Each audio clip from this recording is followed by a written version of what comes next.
All right. We are back live. Should we make a Twitter post? Yeah, probably.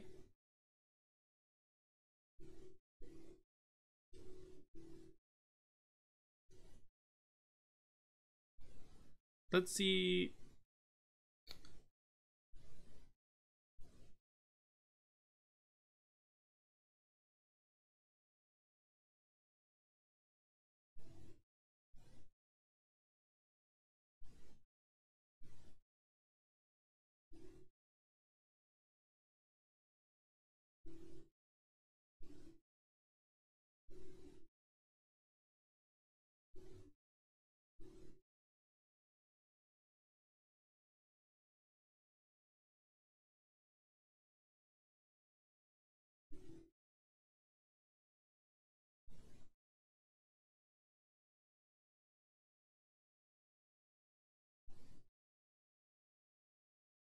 Okay.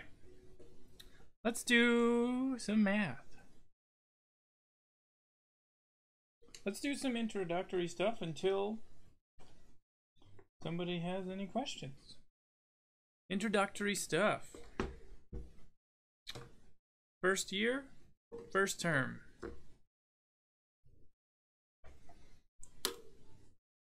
First year, first term, you're going to start learning about limits.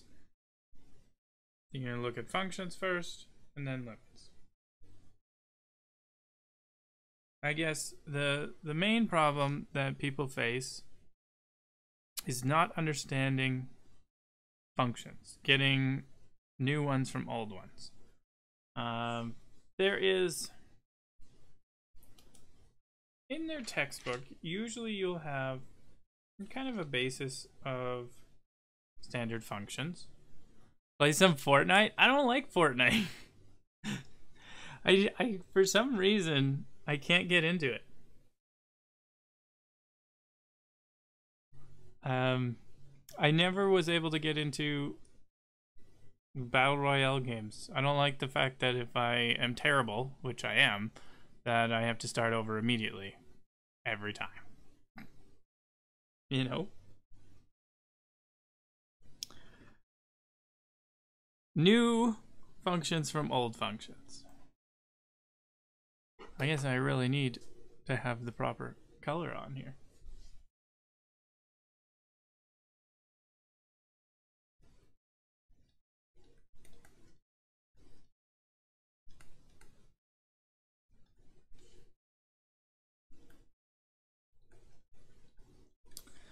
Oddly enough, I've had quite a few people recently that have a difficult time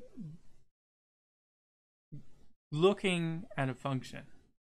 Practice makes perfect. Okay. That's probably true, but do I really want to practice Fortnite? I feel like it's one of those things where I need people to play with.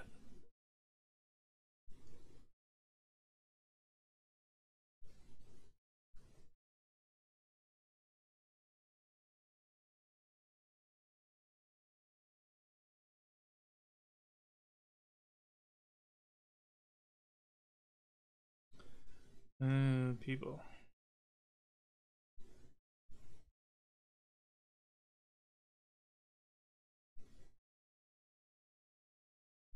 Okay, so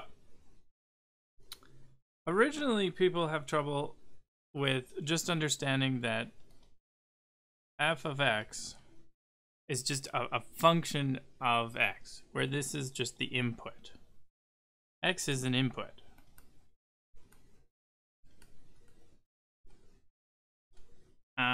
Frankly, I don't really care what happens to the function. F of x is the output.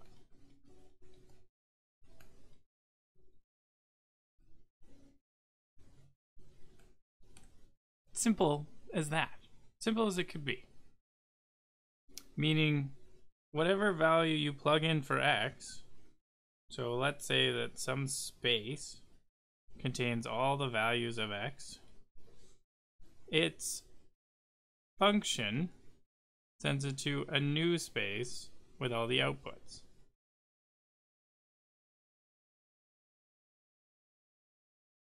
The function changes x to an output. So in other words, most of the time you'll say functions like y equals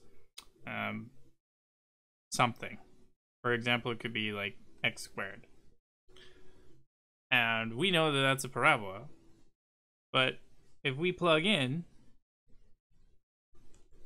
any value for x, let's say 1, then y is equal to 1 squared, which is still 1, right? That's the same. What about if we plug in x equals to 2.5 or something? Or let's just say 2. Y is equal to, well, 2 squared, which equals 4. So x is equal to 1, 2, 3, whatever. These are the inputs. So the y, or the function of x, is the outputs.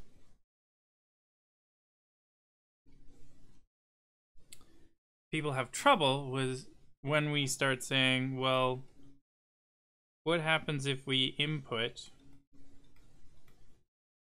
u minus 1, where u is just some other variable? So we have like f of u minus 1. Then people are confused. They don't know what to do. Right? So we just look at what's changing here. All we're doing is, instead of having our original function, whatever their input was, we're changing it to be u minus 1 instead of what it was. So for example, let's say, well, we'll go with our x squared again. So our function y is equal to f of x. So our function of x is just x squared. What is f of u minus 1? Well, we look at what's this input. This whole thing, this u minus 1 is our input. So y is equal to the function, instead of x, we have u minus 1, because it looks the exact same, u minus 1. But wherever there was an x, we change it to be u minus 1. So this is x squared. Well, now it's u minus 1 squared. And we could like FOIL it out, whatever we wanted. We would get u squared minus 2u plus 1, and we're done. Or we could just leave it in that form. Doesn't matter. This is where people have trouble. But this is very relative to understand when we're trying to get new functions from old ones.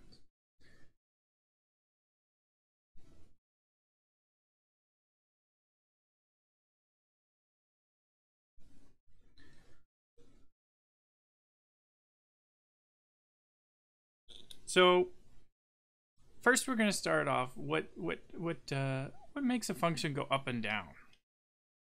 So we're going to stick with our example, y equals x squared. It's a standard parabola. We can graph it with a table of values, anything like that.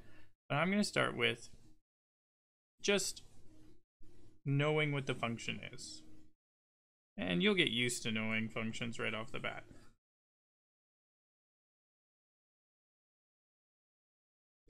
So y equals x squared. Y equals x squared is just a standard parabola. So if I'm half decent at drawing, this will go up like this. And hopefully near the same on the other side. Pretty good, pretty good. Okay. This is y is equal to x squared. Now, what do we have to do to make the function go up? We want to start there. Well, this is a value. This is our f of x. And remember, the f of x is just y, right? So we want the y to go up. Well, if we have a number here, we just want to, what? Add a number to it to make it go up. So why don't we say we just add a number to every value? So let's call that number c. If we add a value, it pushes the whole thing up the value of c.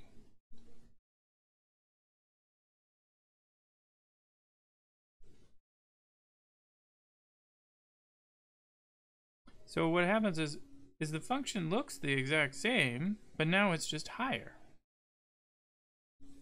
Now, I'm not very good at drawing, but you can get the picture. So this is just y equals x squared, and we're just going to add a number to it, c. What if we want it to go down?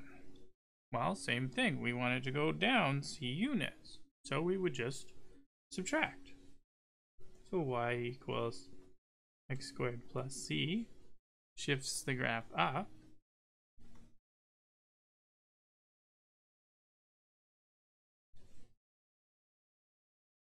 C, number of c, or c units. What about y equals x squared minus c? Well, that's we're taking away the value, so it's going to make it go down.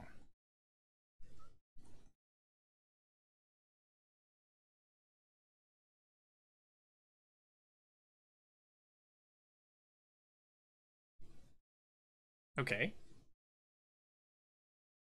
What about moving it to the left or right?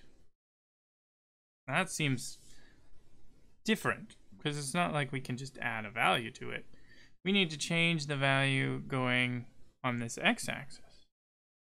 A good way to think about that is, let's start with where the function is 0, or where its zeros are. It's a good way to relate to it. So our 0 is right down here at the origin, 0, 0. I'm just going to erase this a bit.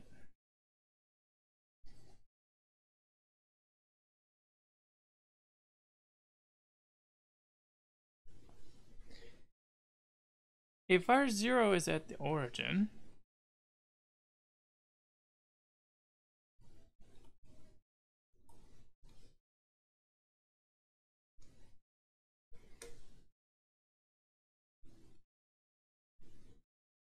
we want it to go over here somewhere.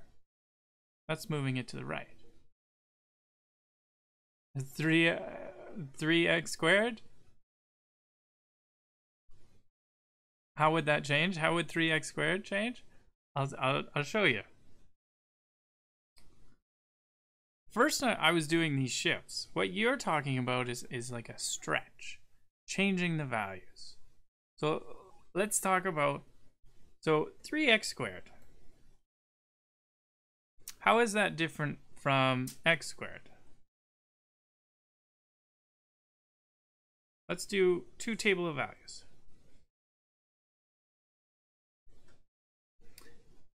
And let's plug in the same values and we'll see.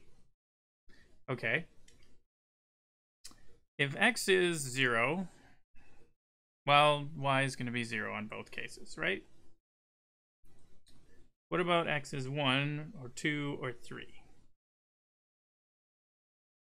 course, you would do the negatives as well to see what changes, but I'm just going to start with these for a little bit. Well, when x is 1, 1 squared is 1. When x is 2, 2 squared is 4. 3 squared, 9. We got 1, 4, 9. 3 times x squared. So 1 times 3 is 3. When x is 2, well, 2 squared is 4. 4 times 3 is well, that's 12. That's a lot bigger. And we've got 3. 3 squared is 9. Or, yeah, 3 squared is 9. Times 3 is 27. Well, these seem to be growing much faster.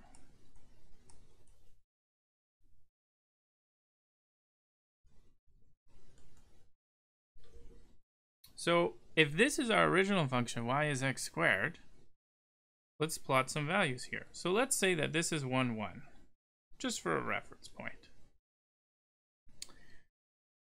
Instead of it being 1, 1 for our new function, it's going to be 1, 3, which we'll say is up here.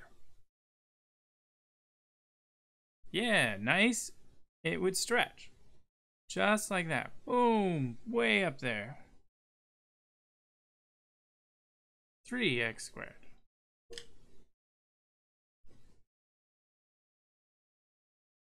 So that actually plays with, now what would happen if instead of it was 3x squared, it is 1/3 x squared.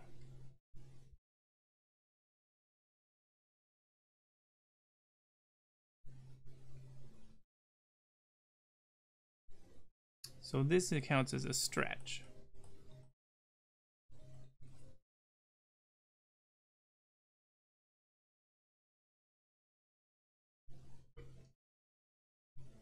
Okay. This is actually coming up. So there's 3 parts to this. So I was gonna do horizontal and vertical shifts, and then see how it stretches, and then see about what happens if you reflect it, going different directions. So let's go back to our shifts. It would be closer to x. It would be like a compression. Or you could, if you want to say, a horizontal stretch.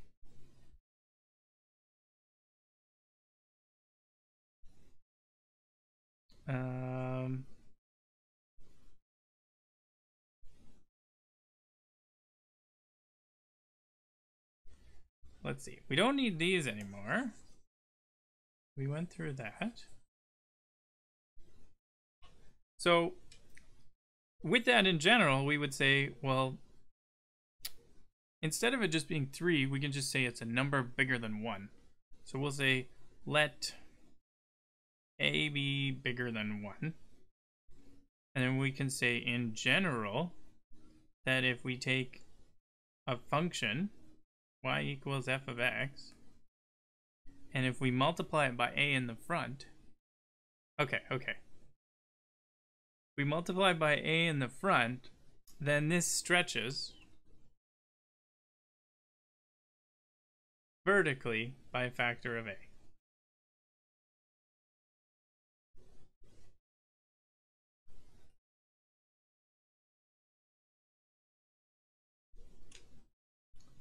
And if we divide by a, so 1 over a, this gives us a, I would say, a compression.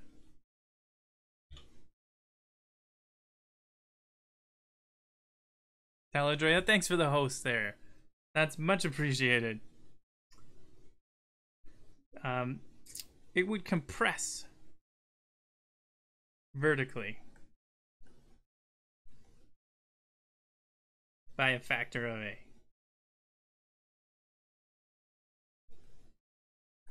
Okay. Now let's go back to the shifting left to right. I want to work with this origin point here.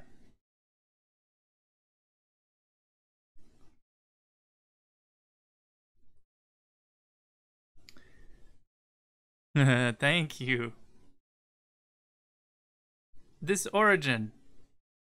So if we say this is I know it's only a value of 1. Clown of Fuchsia, thank you for following. Much appreciated. Welcome. If this is a 1, we want to change our origin point.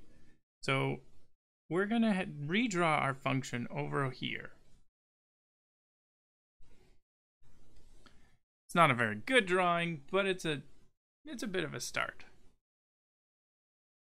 So what this means is when we're thinking about this, we want y to be 0 at this point. Because it's still here. Y is still 0. But our function has changed in regards to x. So if it's 0, and we're still working with the parabola, how do we change our function? Small Streamers Connect, thank you for hosting. I really appreciate that. Thanks, bud. How do we change this? Well, our function, our x function, has moved over. When x equals 1, then we have our 0. So we should have an x minus 1.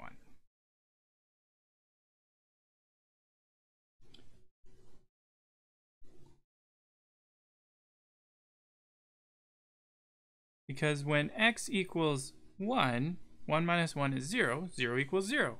We're done. But if we want to go to the left, that puts our point over here. Let's call it minus a. We'll do it more in general. And we'll quickly draw a little parabola over here. If it's over on the left, that means our origin point is shifted. And now we want to get a value such that 0 is equal to something squared with an x in it. Well, we still gotta have our x. But now, when x is minus a,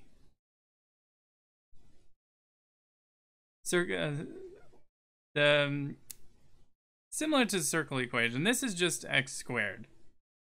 The circle equation is y squared plus x squared equals to r squared. This is actually still talking about shifting. You'll see how this will work in general too. If you look, if we set x equal to a minus a is 0. But we're at minus a. So we got a minus of minus a. So this would be 0 when we got x plus a. Now x is minus a gives us 0. So when it comes to our shifts, when we shift a function, we say y is equal to f of x. We want to change our function such that it's now f of x minus a number is shifting the graph right.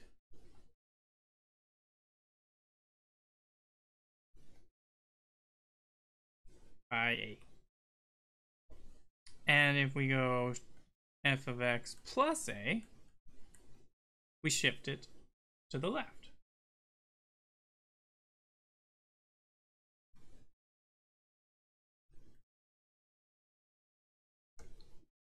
Okay. So we've got up and down, left and right. We did a little bit about stretching. We got one more piece to do about stretching. Let's take a look here. I'm gonna go all the way down.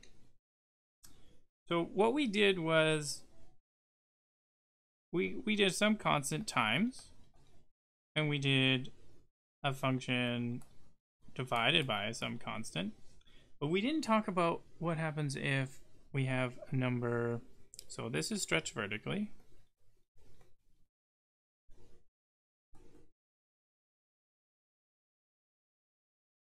And this is compress.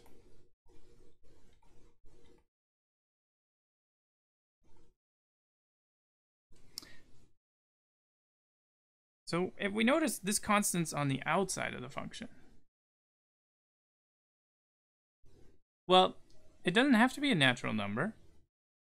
What if it's 1.5 or 2.31?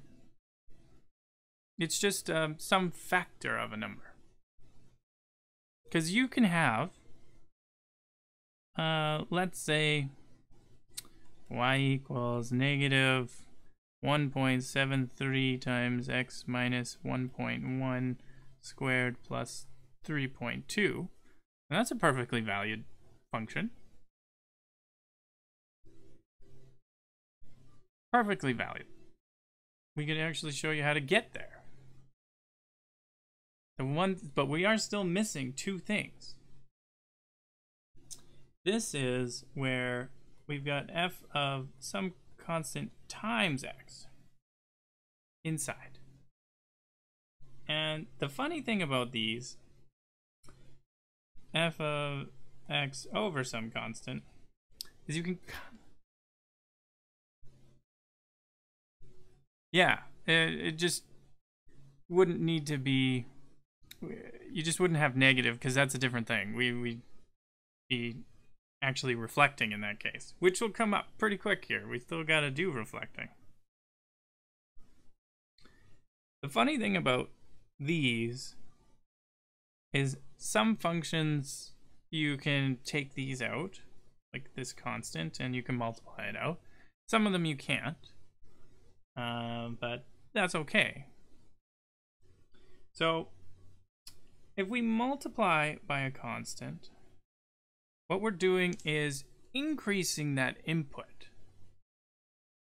And if we're increasing that input, so let's say we're going from 1 to 2, then what we're doing is compressing horizontally.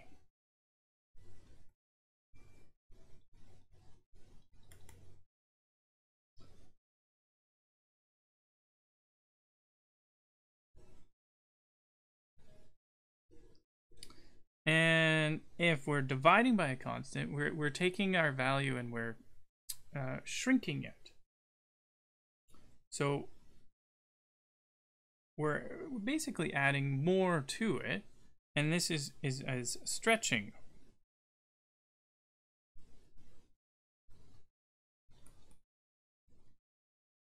And horizontally, yes. Honestly, these ones don't come up as often when you have to explain them, because most of the times these two are really what you need. Because when you think about it, compressing horizontally would be pretty similar to stretching vertically. And compressing vertically is pretty similar to stretching horizontally, right? There are two more things we got to think about, though. And it does depend on whether a function is odd or even, but it's okay. What we're going to do now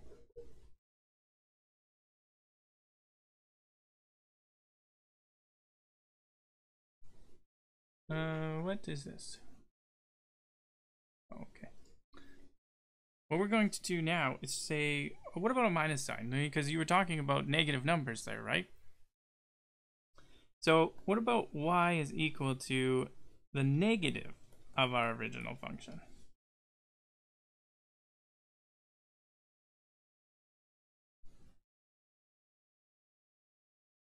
Well, yeah, they are opposite, but you can, in a simple way to think about it, just in terms of just like,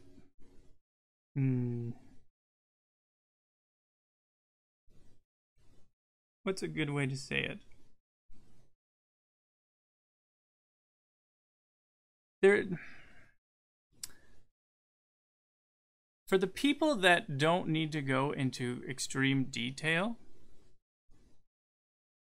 just like simple effects, they're pretty similar. Yes, they are opposite, they are different, but for people that don't have to go into extreme details, that just need to, graph them, they don't need to worry too much. Simpler is better. But reflecting. Okay, if we have our function, then we go back to x squared, let's say.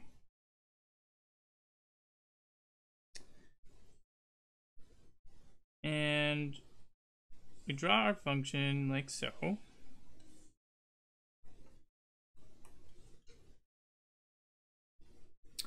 What would happen if we put a minus sign? Can I lower this? I've been trying. For some reason, it gives like a really bad, because I actually don't have stream delay enabled. It's literally as it's coming in, which is quite unfortunate.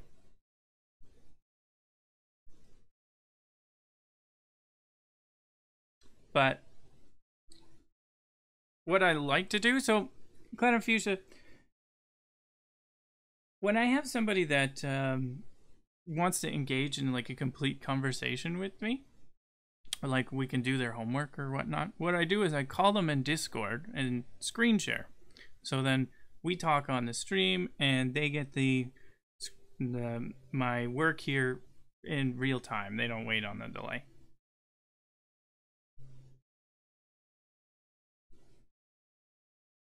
Anyways.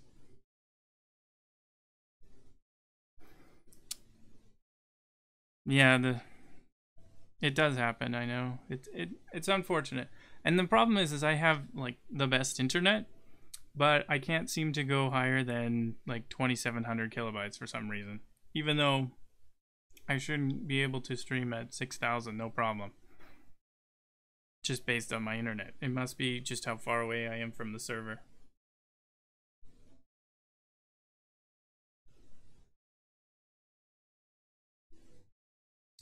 And okay, back to reflecting.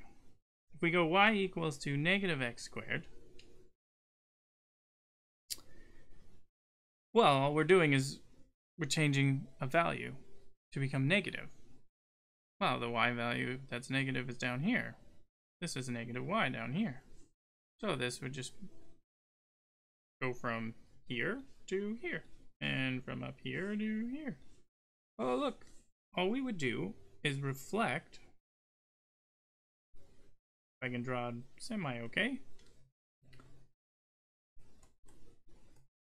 Reflect about x-axis. So this is just reflect about x-axis.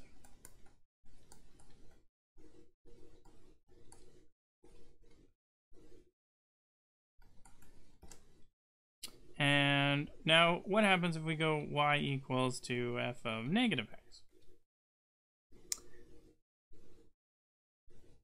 Well, all we're doing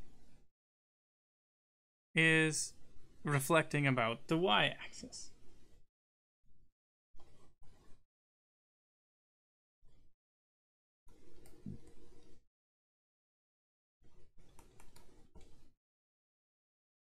So when you kind of think about it, it's just saying x to negative x. Now, different kinds of functions changes the way these reflections work. Just about this one, though. Because sometimes you'll run into an even function where it's the same. It's like x squared. Because x squared is the same as of negative x quantity squared, which is still x squared. That's why we have this value is the same as this value, even though they're both x. One's negative, one's positive. Okay.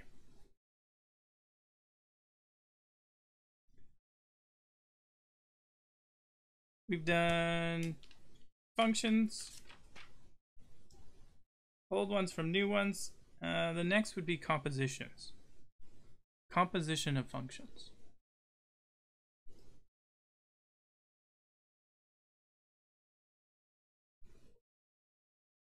Can I get rid of this thing that's popping up on me? Good enough.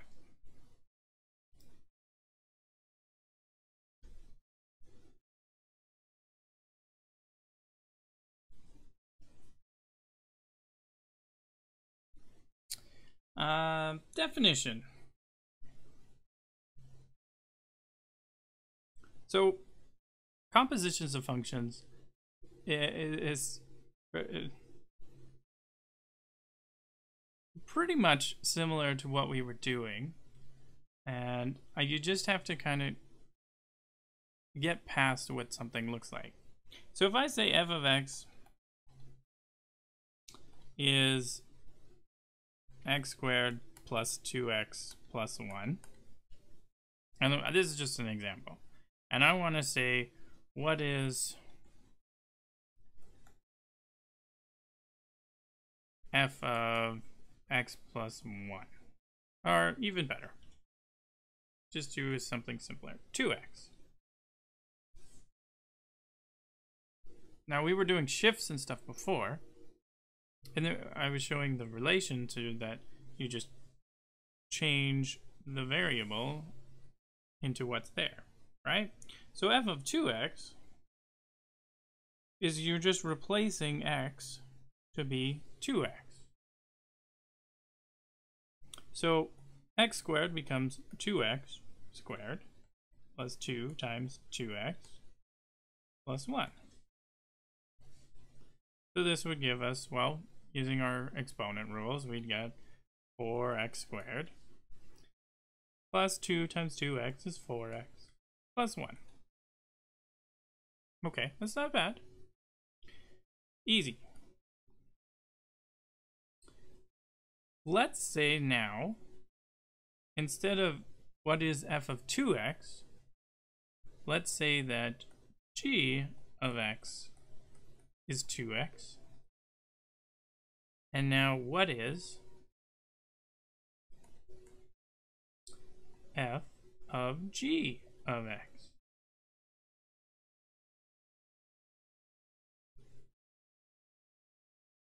Odd. That seems to be the exact same.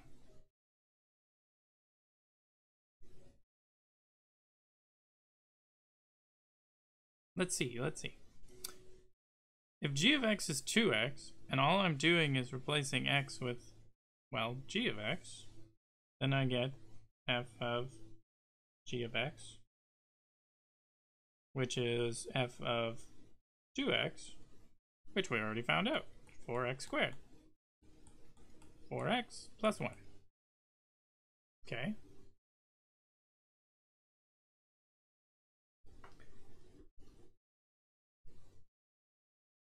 Weird that there's a definition that goes with it, and it's composite functions. What we usually would call f og of x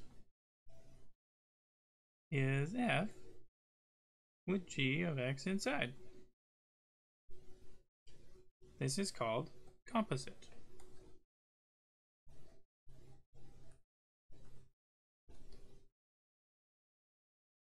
Or composition.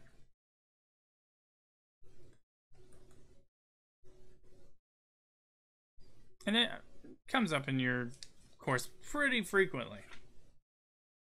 So, let's do some works with these. And the funny thing is, this is all very relative because I'm helping someone with their grade 11 algebra 2. Right? And in their algebra class, they're given this function all the time. So they started with the absolute value.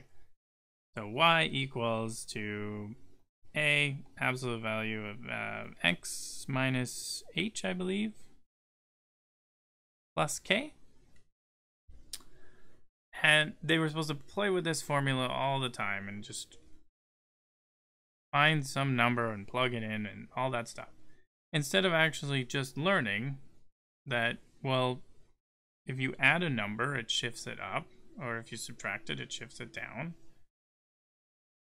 If you subtract a number inside the function, so this would be like f of x minus h, and this is f of x plus k. This is our shifting left and right, and then our a value is that stretch. And then if a is negative, it's the reflection.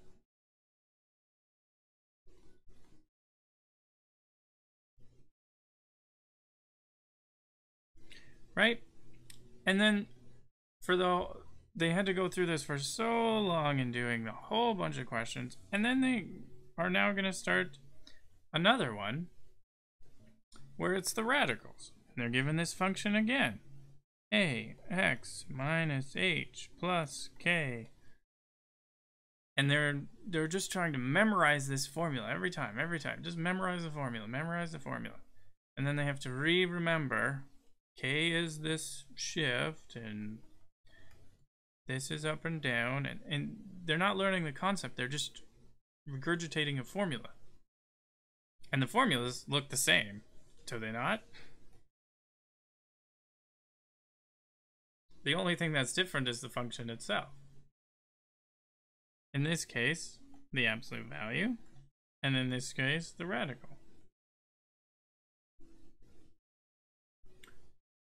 So when they get to parabolas, they're going to get another formula. Now, you're pretty sure the smart ones would understand that, oh, it's just the same formula, just change the function. Problem is not everybody gets that. And you'll see it a lot. They'll think they have to memorize a new formula for each function, when in truth they just have to know how the function works, what it looks like originally, and then they can get to this from the original.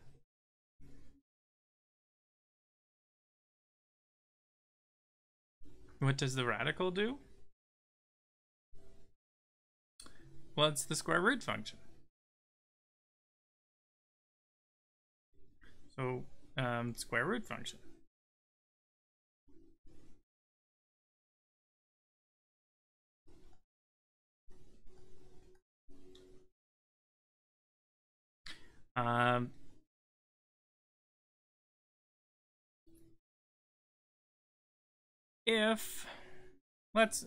Let's do some quick graphs.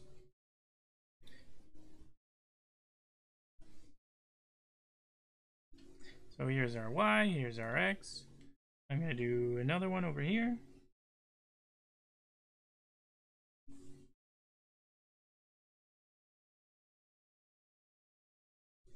Y, x, and y, and x.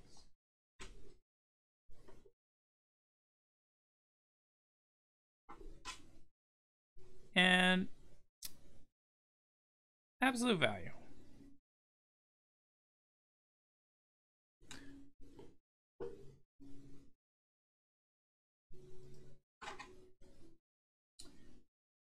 Absolute value of x. Absolute value of x is basically it's just the distance. And the absolute value of x looks like this. Straight line. So, oddly enough, it's you can represent it as 2 points. When y equals x, when x is greater than or equal to 0, and y equals negative x when x is less than 0.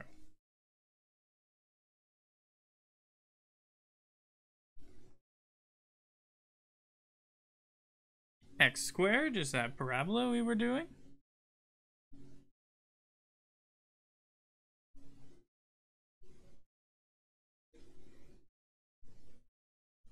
And then the radical, the root of x,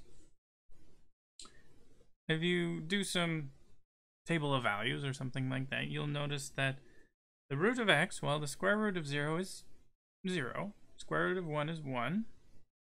And then square root of 9 is 3. All those values, it looks a lot like this.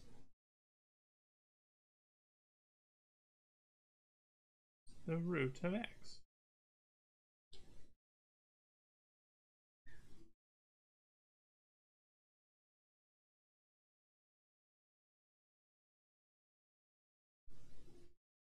Now, that's just the positive root. If you include the negative root, you would have the negative side as well. Most of the time, you don't include it, especially in like high school classes, unless they tell you to.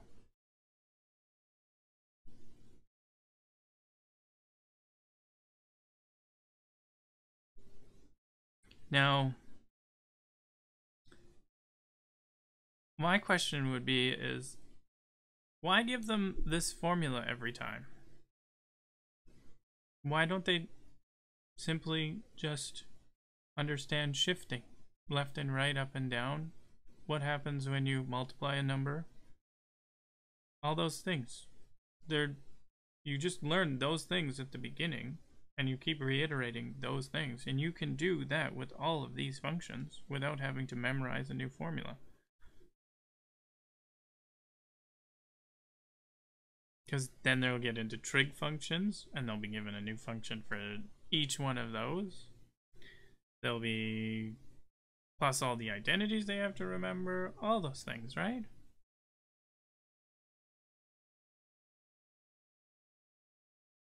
So let's play with these three. We've got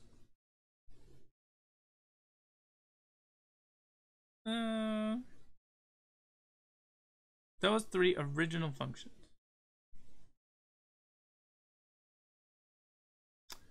So why does x squared give the curve and the absolute value of x doesn't?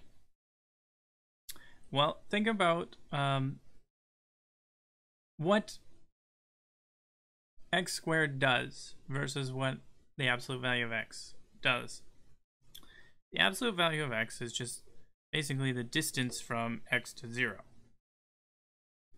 So here, we'll do a little bit of an example of it. So absolute value of x is the distance to 0.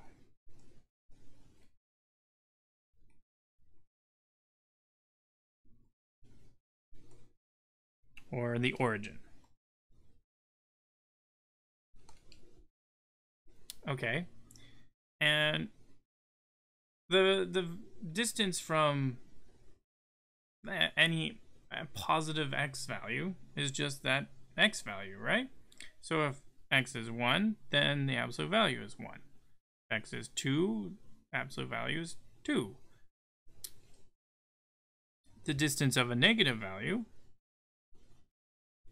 is just the negative of that value. So if x is -2, the absolute value just returns the positive value of this, or the distance. So this equals negative of -2, which equals 2. Okay. With this function, we also notice that the absolute value splits these up into 2 lines, and they're straight lines. They're not curved because they have a singular slope of 1 and -1, depending on which side of the axis you're on. So the absolute value have straight lines. Wow, I am dyslexic all of a sudden.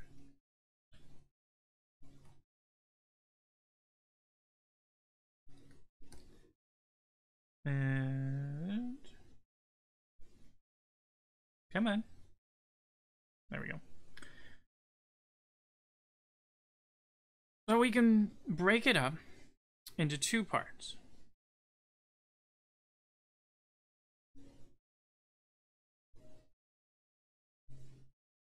Now I said y equals x. That is the standard first line with a slope of 1.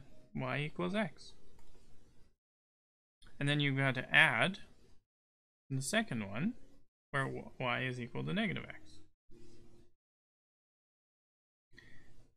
And remember the restriction that we set on this is right up here at the top where x is greater than 0. Greater than or equal to 0, it's this. So here's 0. And this is all greater than it. Okay, that's its restriction. Now, less than 0, here's our 0, and we want to go less than 0, and it's negative x. Well, even if we just think about our reflections of before, negative x, if we take our whole line and reflect it about the x-axis, we get this one. Y equals negative x. You add the two together, you get your absolute value.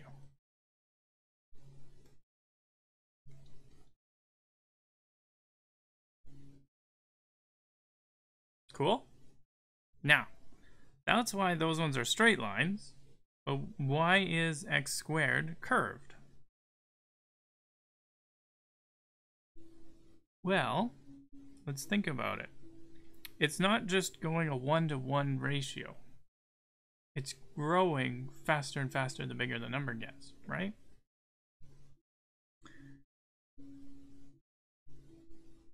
So let's say I should do an overlap. Yes, exactly. You got it. One gives the distance and the other one is multiplying by itself. You're right. If I overlap the two functions, which my drawing might not be too accurate, I will try. If this is our absolute value, well, kind of looks like 45 degrees. Pretty close. Okay. If we could say that this is 1, 1, and this here is negative 1, comma 1,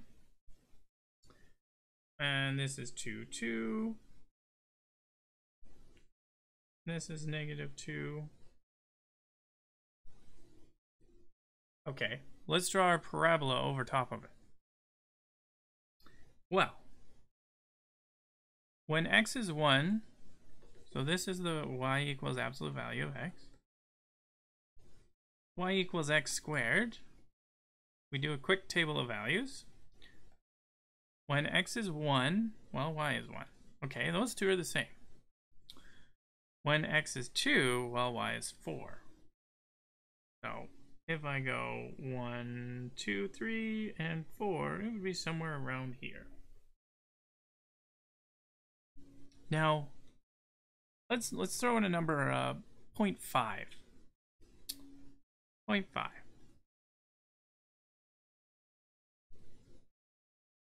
Yeah, x squared would be closer to y throughout the change. If x is 0.5, well then y would be 0.5 squared, which is 0.25. So it's a little bit slower. So the parabola, if I can draw it semi-okay,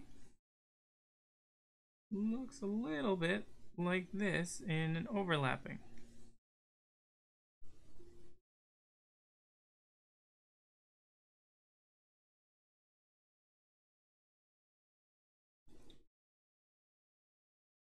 Yeah.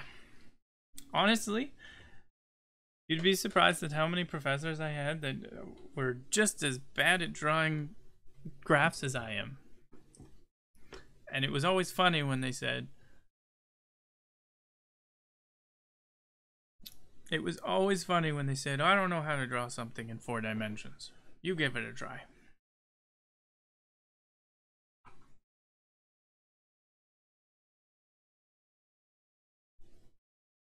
Always those fun things. Okay.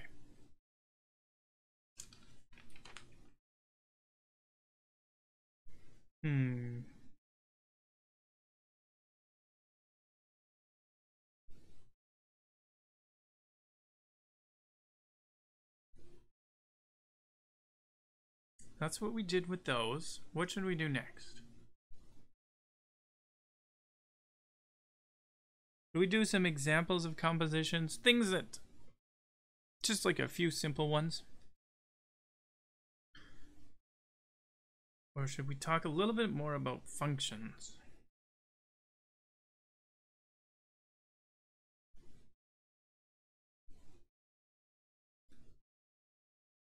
What I was thinking is maybe dealing with showing some examples of these three and how to get these formulas from a graph, or how to graph it from a formula. Let's do some of that.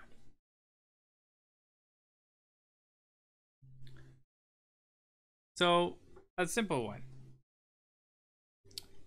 Y equals absolute value of x minus 1 plus 2.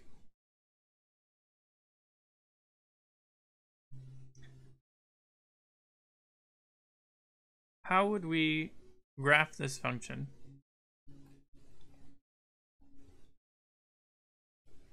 In steps.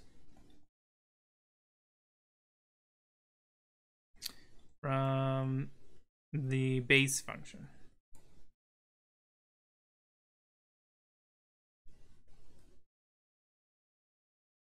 Y equals absolute value of x.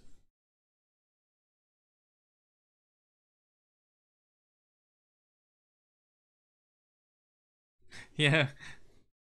It's okay, Glenn. We'll do some. Display a graph from a formula. We'll do a couple of each.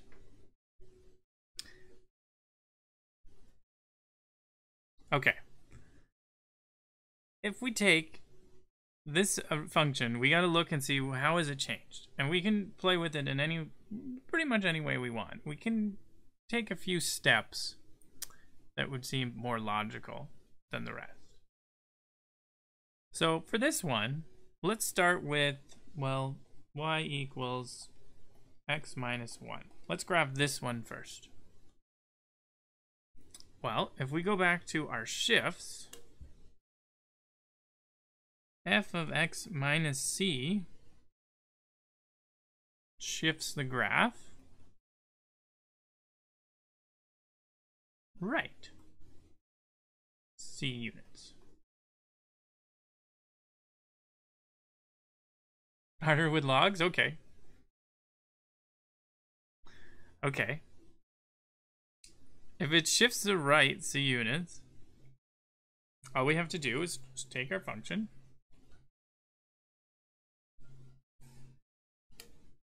and move it 1 unit to the right.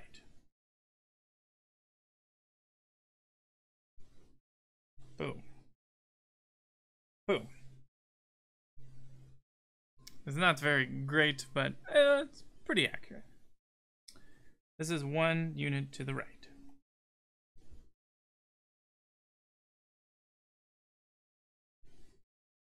Now, we need to go f of x plus c. Shifts it up, right?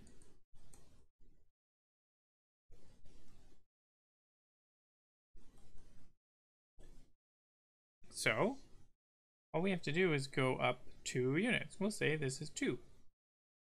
Same function. Pretty well the same.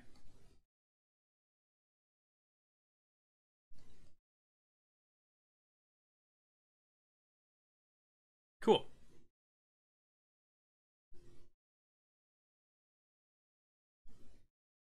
Slopes a little bit off, but that's just sketching. Okay. Harder ones with logs, you say. First off, what does the natural log function look like?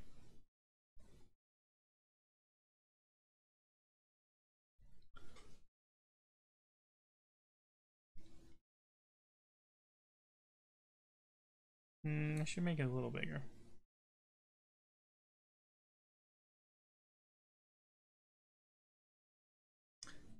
The natural log. Is it dropping a lot of frames all of a sudden?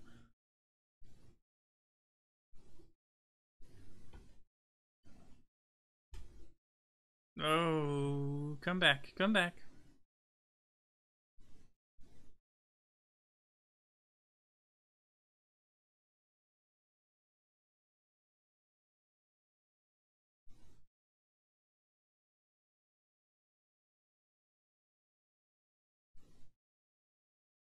Looks like the stream quality is having difficulties.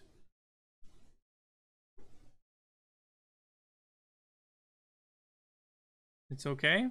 Yeah, it should be better than okay. It should be great. You have spend the big bucks on good internet to have good internet, but it doesn't seem to be working that well. Maybe I should see if I should upgrade my computer, and that might help. Anyways. Well, log functions, or exponential functions with log functions, the two go kind of hand in hand. Yeah, not missing because math is written. That's a good point. Good point.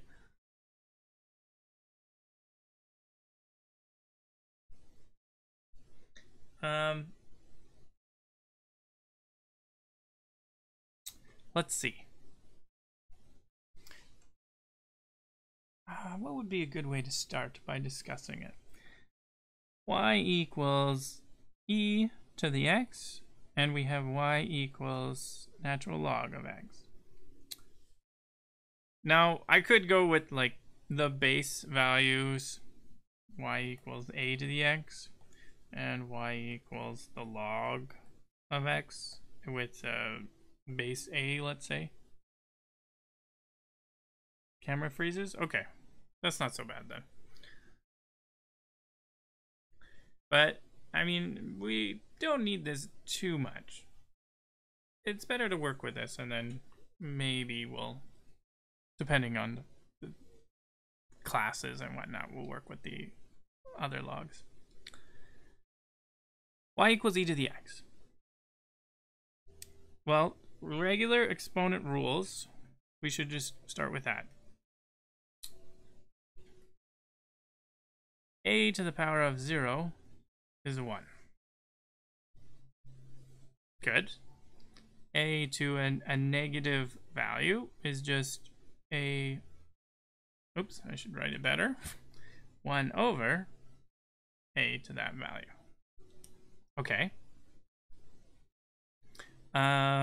Log rules. Natural log of e is 1. And that should be about it for starters.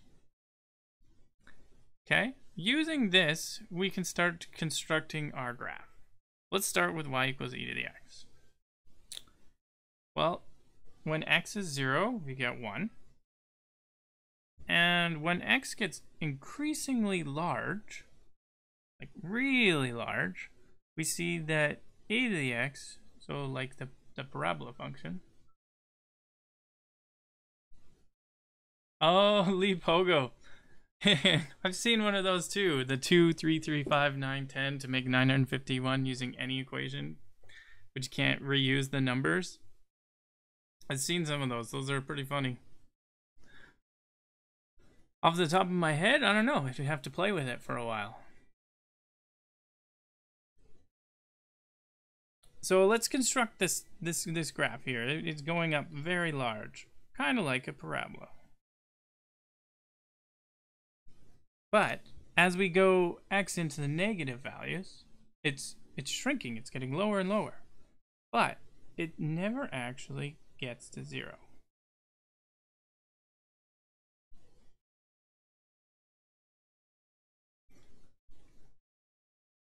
Okay. What about natural log? Well, plug in some values, let's say. natural log of, well, let's see, what's a good value? 1/2.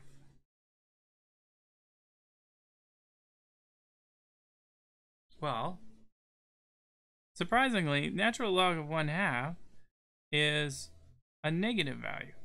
It's actually negative the natural log of 2, which is somewhere down here. So the natural log function actually looks like this. I probably drew it wrong. There might be an intersection. Not entirely sure off the top of my head. But good thing about university courses and everything is you can always look up Desmos. And if you're unfamiliar with Desmos, it is just a free looking like graphing calculator. And you can access it on your phone and on the internet. I should probably draw this a little bit better, but it's pretty good. There. And this goes up a little bit faster. Cool. Y equals natural log. Okay. Now, Clan wanted to do some shifts with these log functions, more complicated ones. So let's think of some random ones. Like y equals negative natural log of x plus 1. Or let's go 2x plus 1. That seems more complicated. Minus 3.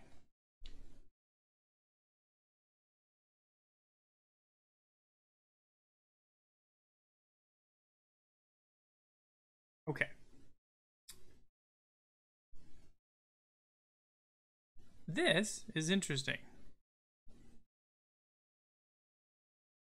because I can mess with this a little bit. Remember that the log, so the log of two numbers, A and B, is equal to the log of A plus the log of B. Right? Okay, now, using that, I'm going to play with this a bit. Y is equal to the negative of the natural log. Inside the brackets, I'm going to take away a 2 from both terms. So I've got 2 times x plus 1/2 minus 3.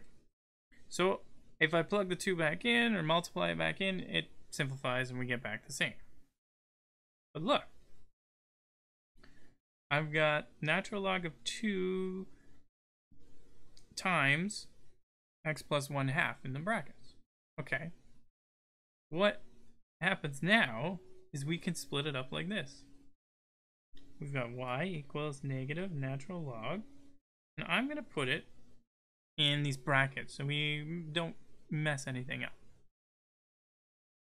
Natural log of a, which would be our 2,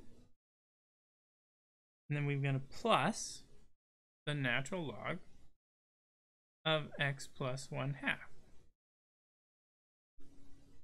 minus 3. Okay.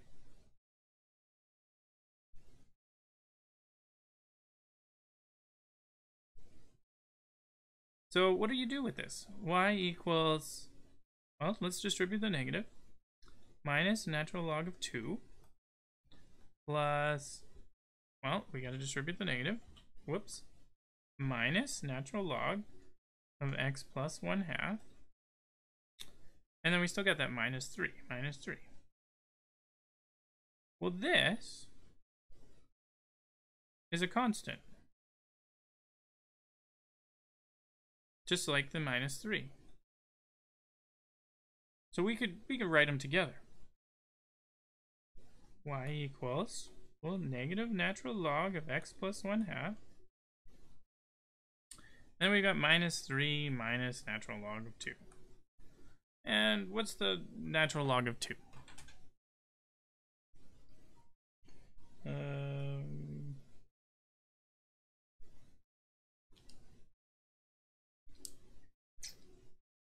Ln of 2 is approximately 0.693. Okay. So we've got negative 3.693. It's just a number. Let's look at graphing this function now. So what do we want to start with? We could start with the reflection, or we could start with the x plus 1/2. Let's do the x plus 1/2 first. So x plus 1/2 would mean it's our f of x plus c, which shifts the graph left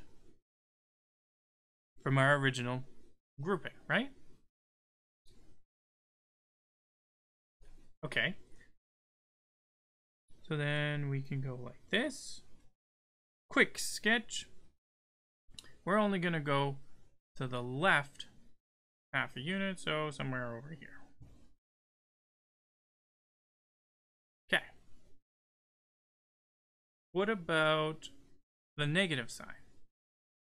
Well, this is our negative in front of our f of x, right? Which reflects it about the x-axis.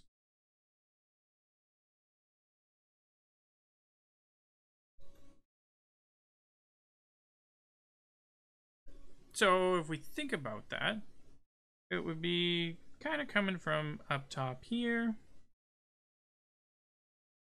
And if I can draw it pretty well, good. Nope.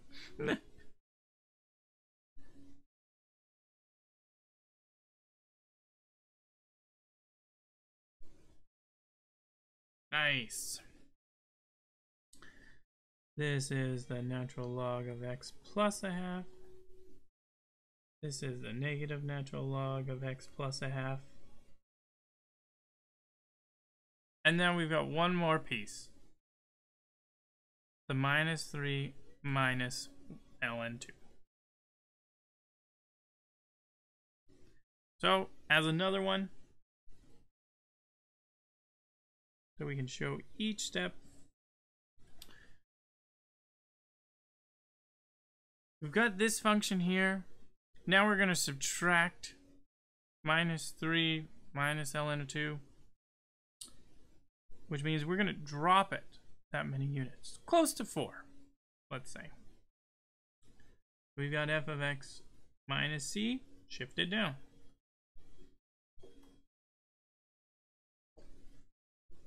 And shifting it down would mean it would probably bring its point crossing, let's say down here. Let's say down here.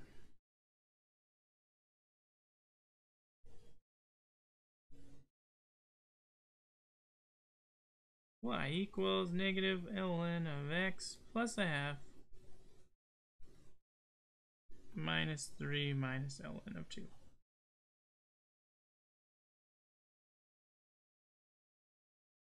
And if we so wanted to, we'll plug it into Desmos and confirm.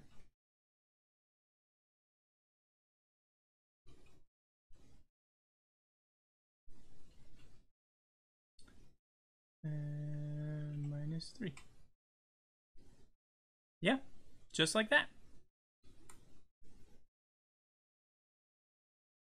Now, Mr. Lee over here wants to use those numbers 2, 3, 3, 5, 9, 10 to make 951. Cannot reuse numbers. Something tells me that you would have to do squares and subtraction, powers, everything, division. And that would take a lot of effort and work to figure out. Unless you kind of know a trick to it, which off the top of my head, I definitely don't know a trick. But that's okay.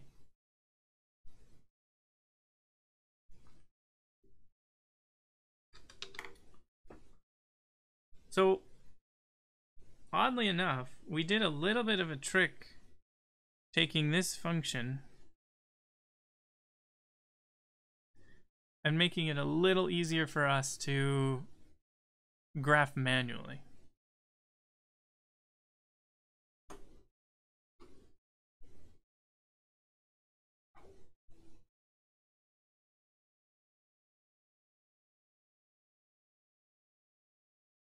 Which uses our log rules, which is good. It's good practice.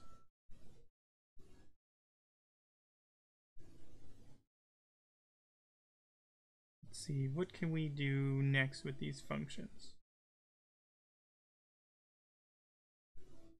What about domain and range? We haven't discussed domains and range yet, though.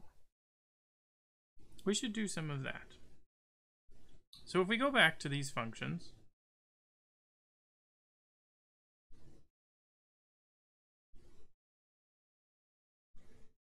what is the domain?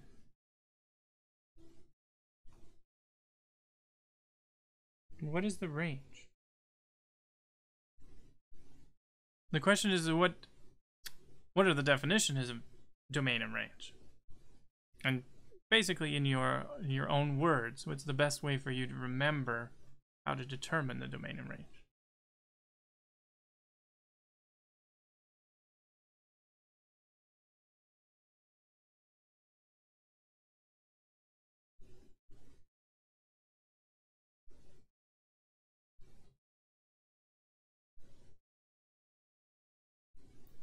Honestly, for me, I would say the domain is all the values of x that the function exists.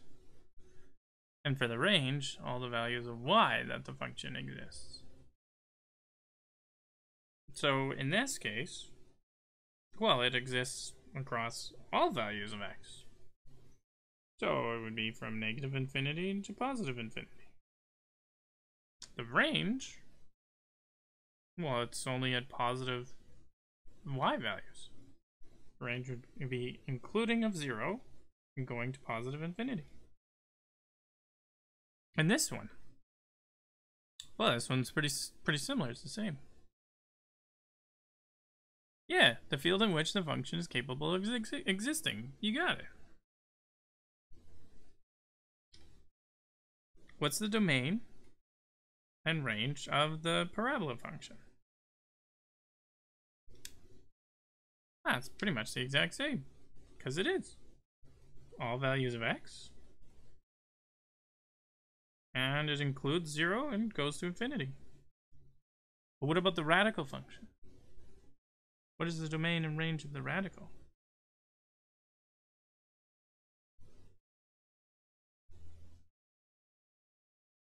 Interesting.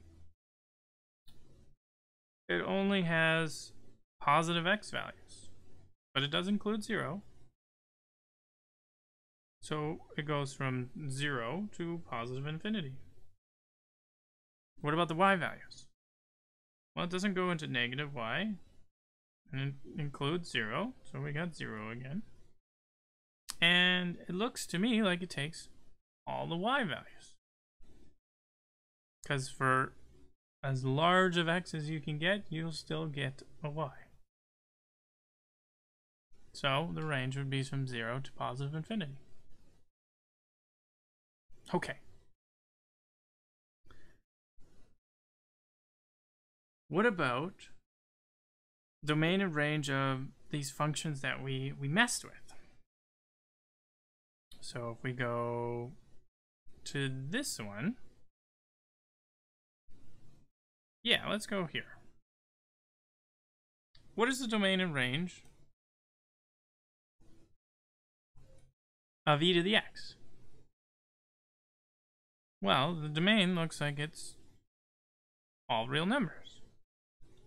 Go from minus infinity to positive infinity. All the x values. What about the range? Well, it's definitely including all the positive y values, none of the negatives. But it's not including 0 either, because it doesn't touch 0. So our range would be from 0 to positive infinity, but it would have an open bracket.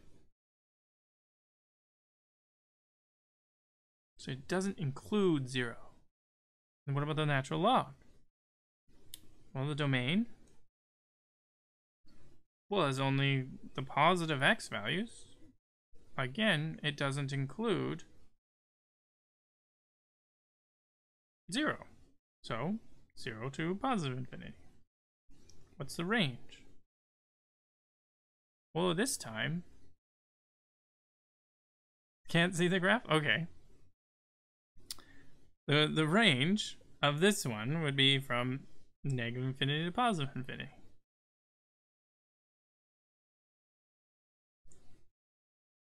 Okay, one where we can't see it.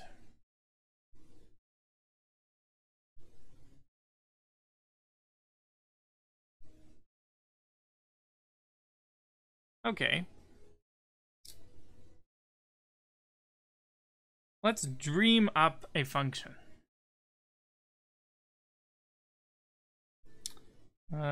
X squared plus 2x plus 1. Let's start with an easy one.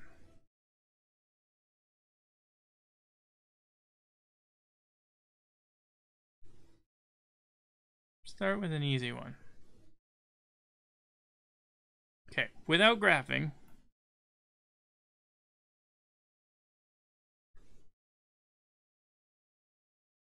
What's the domain and range?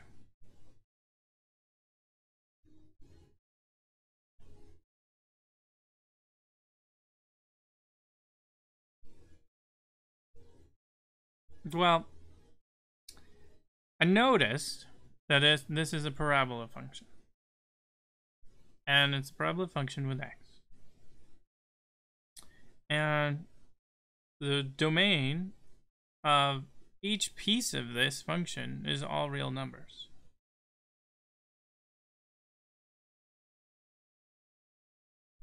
Yeah, this includes all the real numbers. Okay, harder, you say.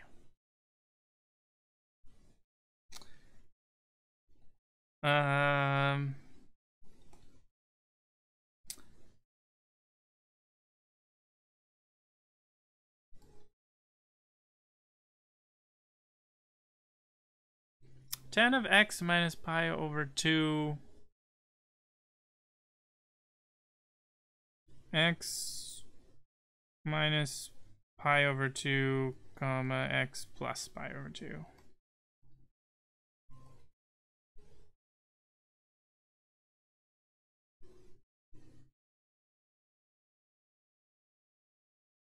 Yeah, with division and sign and stuff. Yep. Okay, try this one.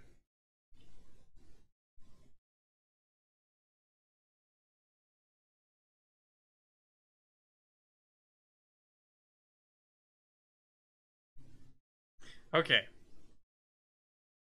First, let's figure out a few things here. We know about some asymptotes. What do we know about tan? Let's start with tan.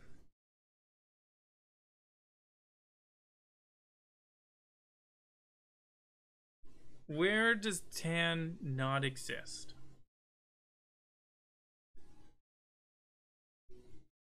Well, I'm going to use my little reference chart, so because I don't have to remember. Tan does not exist at pi over 2, right? Just the standard one. And it's pi over 2 plus pi, if I remember correctly. Yes.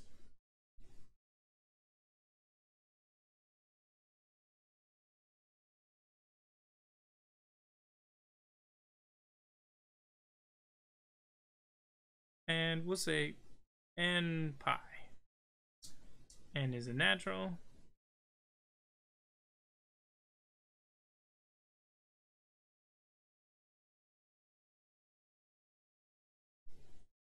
easier to understand. Okay. So what's tan x minus pi over 2?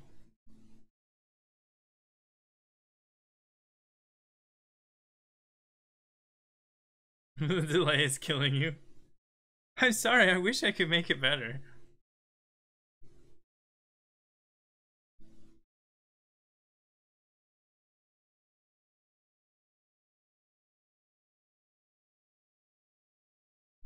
But what I can do is I'll go nice and slow. I'll let you kind of dictate. You tell me right now, where are your asymptotes? X can't be pi.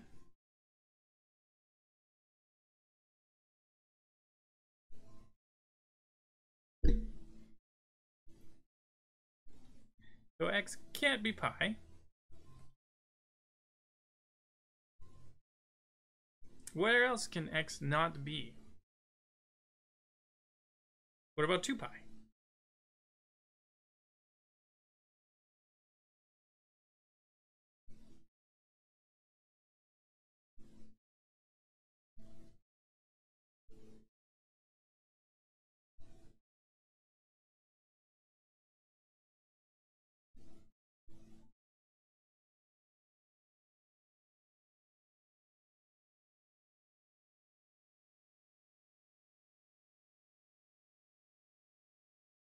Okay. What about 3 pi and 4 pi? Well, we can't, x can't be any of them. So x can't be a number times pi. What about minus? It can't be it either. So x can't be plus or minus. Don't wait, it's okay. X can't be plus or minus some n times pi, where n is in the naturals.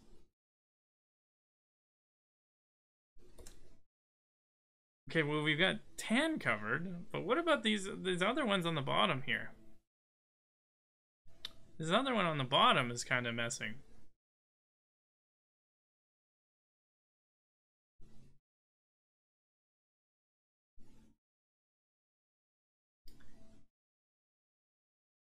If we set the bottom to 0,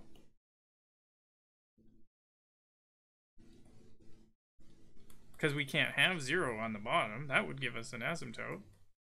We'd have x equals to pi over 2, and x equals to negative pi over 2.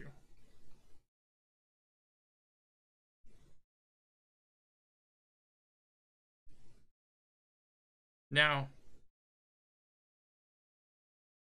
these are angles, right?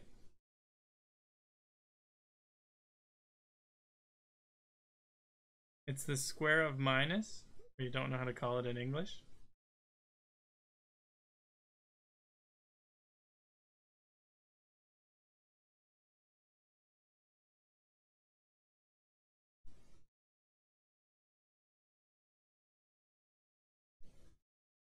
Well, hold on. Well, do we need to multiply these out?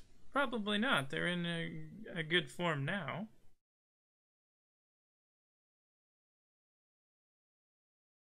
X can't equal pi over 2 or minus pi over 2. But if we think about other values, do they work? Well, they like, we add 2 pi. That's a number, not a reciprocal.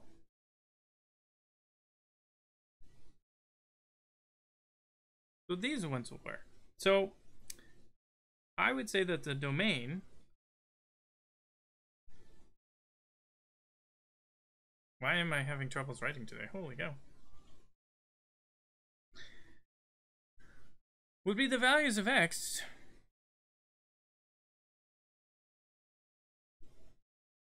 let's see, how would I write this? X is in the reals, but minus pi over 2 minus pi over 2 and plus or minus n pi for n in the naturals.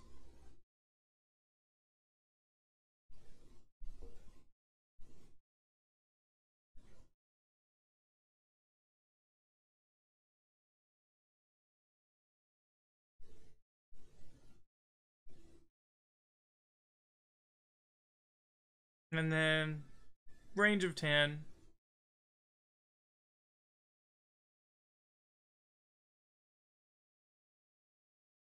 Let's graph this one. Let's see. I haven't played with this in a while.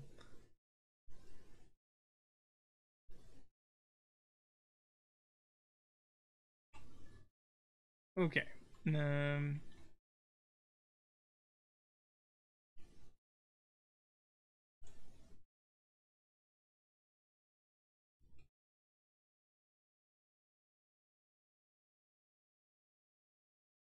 Okay. Let's see if I can write this properly.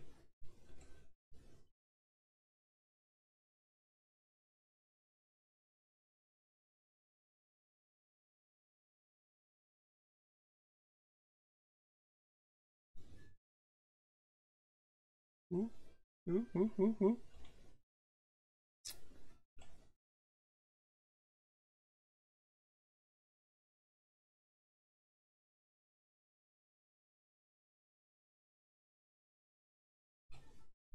Oh, that's a beautiful function. It's a little bit messed up, but a bit beautiful.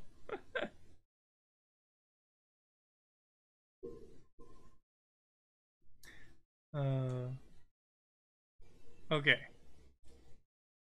A little bit of a graphing fun time. Let's see if I can graph this function. Oh, I'm out of room. I have to start going back.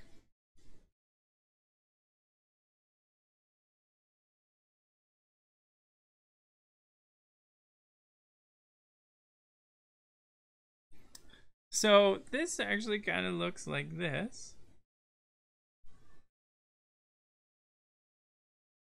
And like this. Not quite touching. I did this a little bit inaccurately.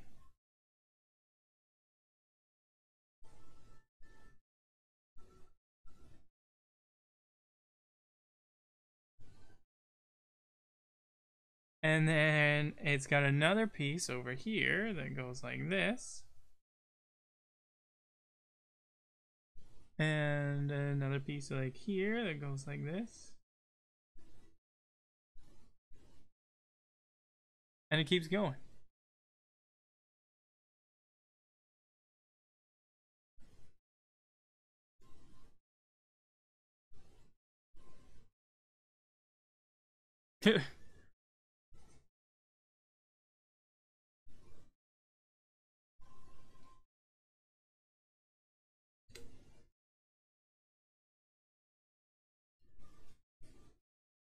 Cool. That was a cool function. And of course the range. It would be all real numbers.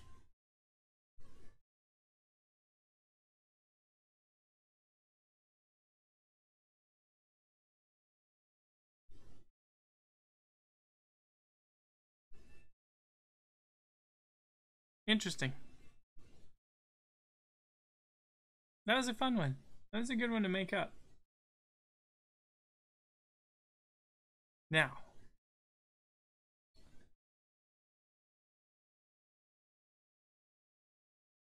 what about display that? Okay, let's take a look.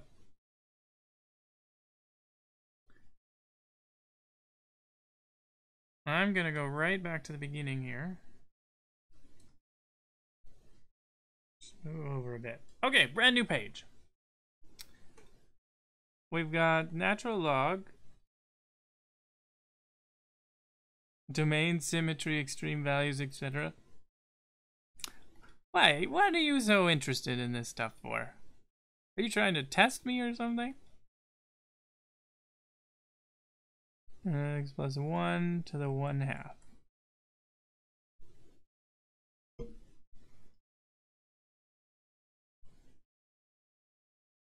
think I wrote it right. Okay.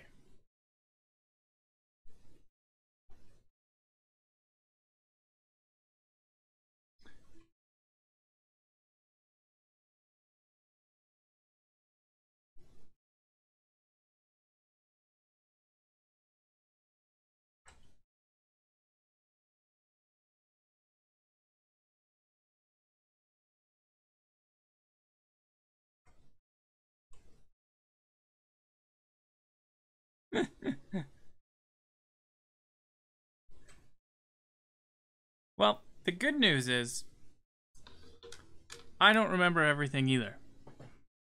So, just like you, I would look up things as well.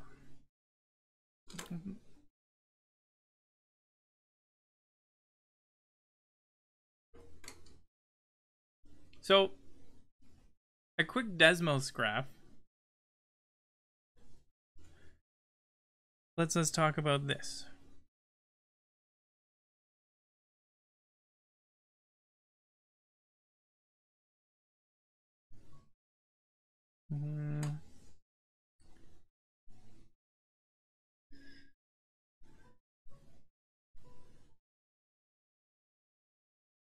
That's kind of the function.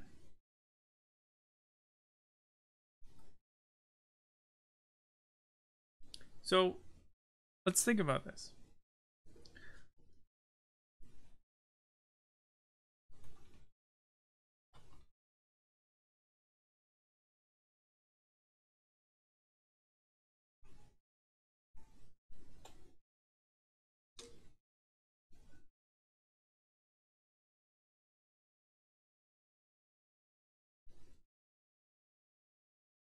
Symmetric domains to dealing with complex manifolds? No, I don't think we're doing that.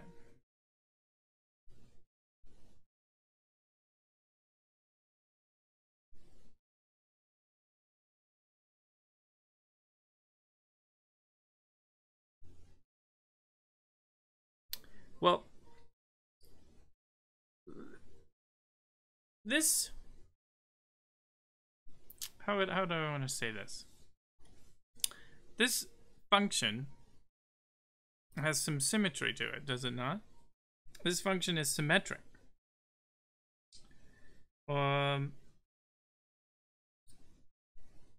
If we...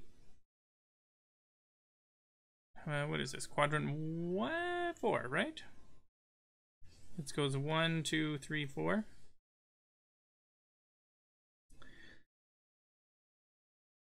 This quadrant and this quadrant have this odd symmetry to them. It's like there's this reflection about two axes here. If you think about it, if we reflect about the x-axis and then reflect about the y-axis, we've got the same function.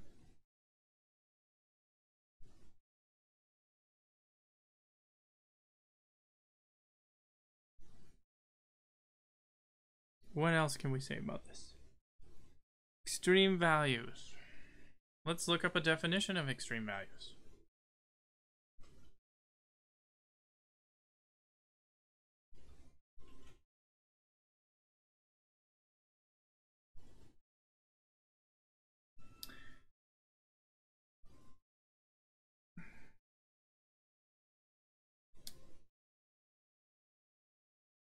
We're not dealing with locals or relatives ones.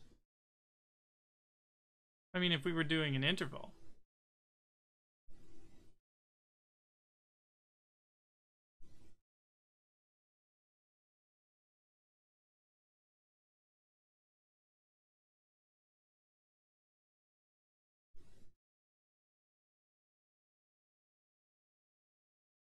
Yeah, nothing different than what we're used to.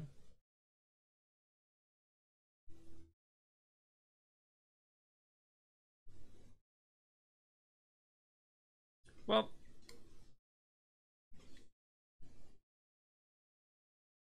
there's not much to this function. What do you want to do about it?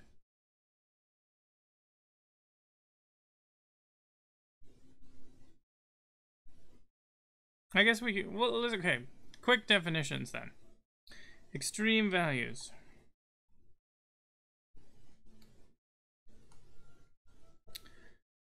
A relative maximum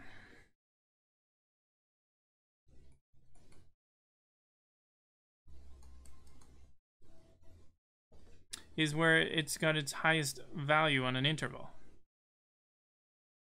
Yeah, the domain is kind of interesting about this. The domain is just, it's kind of funny because it's just all real numbers, but it's odd that it's all real numbers because you're dealing with the natural log, because the natural log itself doesn't have all real numbers, right? It is kind of cool that way.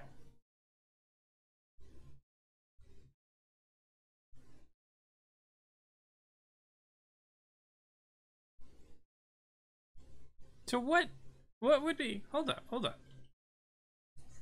Let's play with another function like this.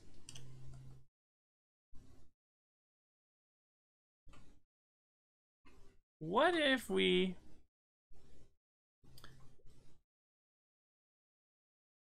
yeah. What if we take the natural log of just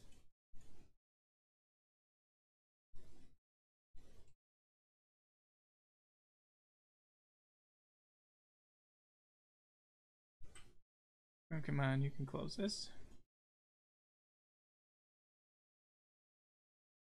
What's interesting is this function is a let's see, almost like a distance from 1. We've got x plus it. Okay, let's take, I want to take a few examples here. Let's just play with this. This is interesting.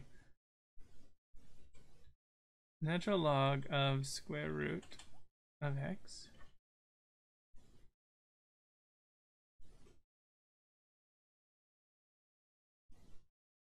Okay. Using Desmos, this is pretty cool right now. Okay.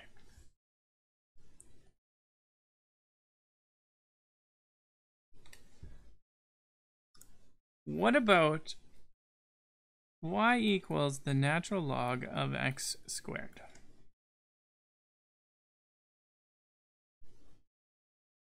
Graphically, it looks like this.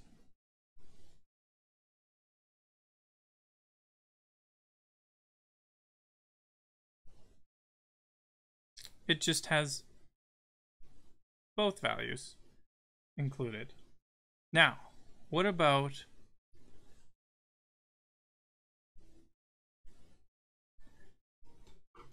the graph of y equals the natural log of the square root of x?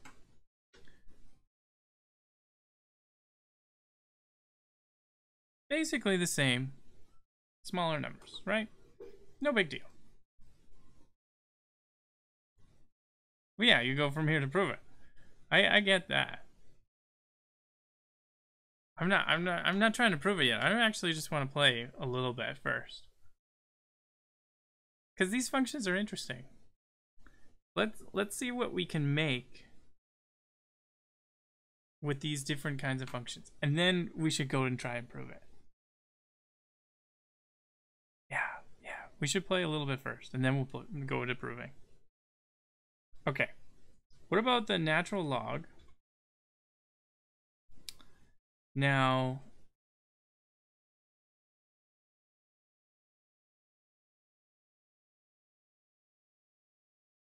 the square root,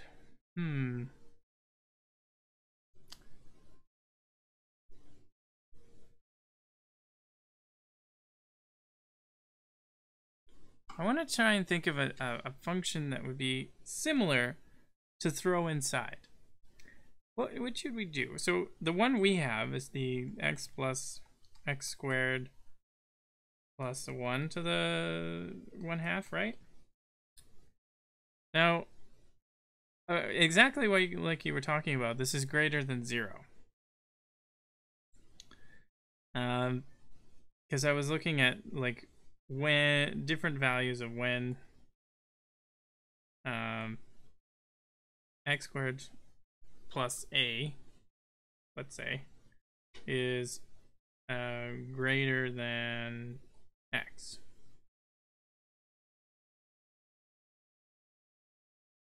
Or, no, I wanted to think about negative x. No, just x.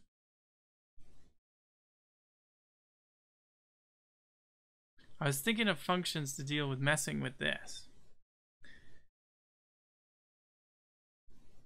Because there's some,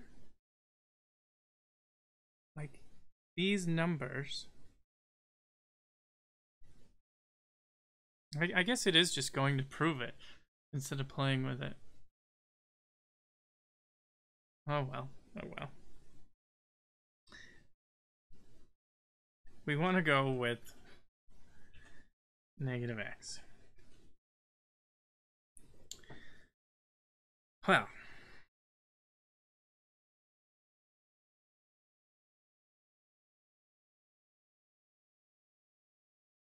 what do you think we should do?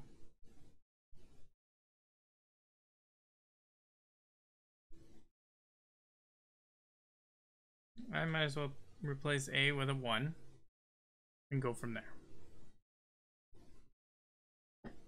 We square both sides, we can do that. X squared plus 1 is greater than x squared. Well, that's true.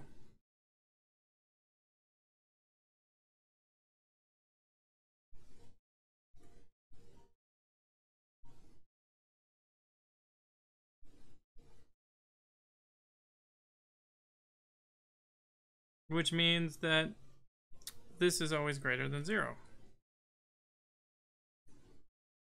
If it's greater than 0,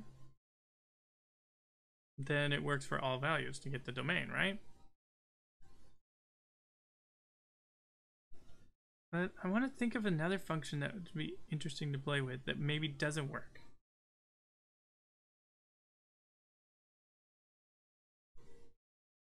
What's another function that maybe doesn't work that would be interesting? Yeah, voila.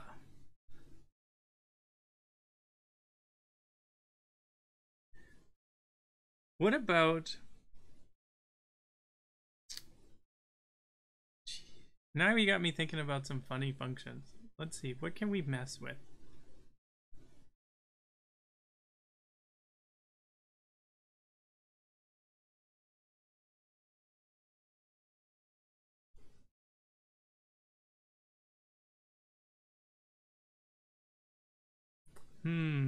Let's see. Interesting functions we can mess with. This is really off topic. You know, tangents. Actually, I should probably... Today's Sunday, right?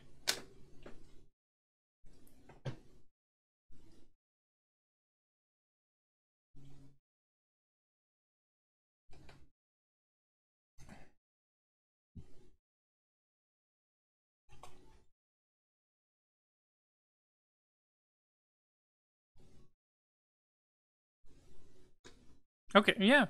You think of one. I'm actually gonna message a kid that I'm regularly helping. Because it's Sunday. And he'll probably have homework that he needs to do. And I should probably help him do that. I'm supposed to go help someone else with stuff.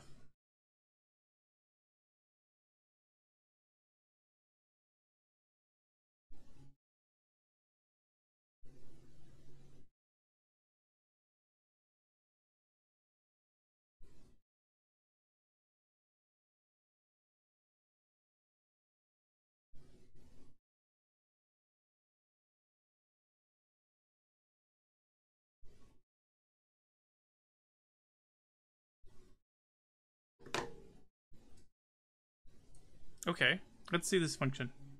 Is this what do we have about this function that's interesting? Okay, Raj needs help.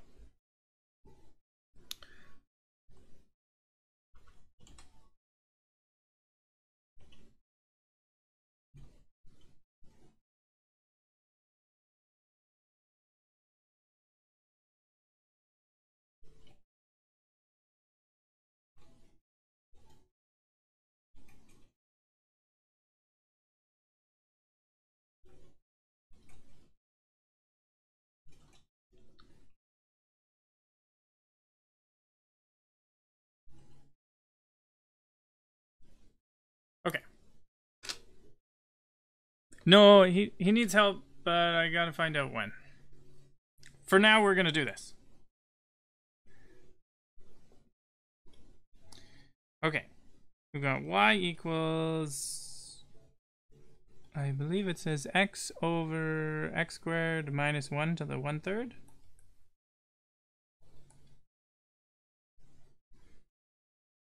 Okay, find the domain of this one.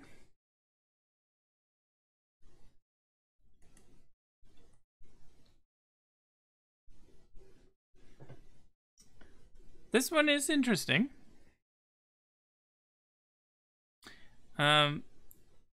We know that the top will be fine. What about the bottom? We'll set it to 0.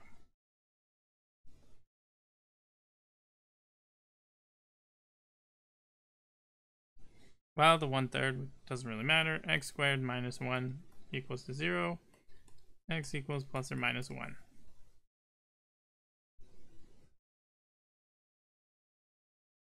Now, do we bother graphing it? Because, I mean, we know there's asymptotes there. Yeah, let's graph it. Let's see what's cool when we have.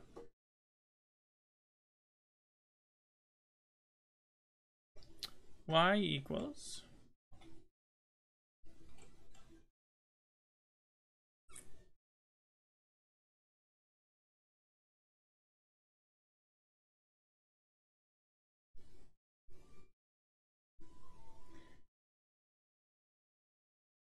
Well, it does seem interesting.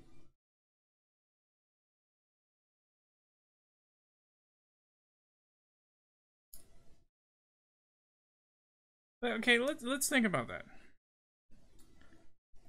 If x is equal to 0, we've got, well, we've got 0 on the top.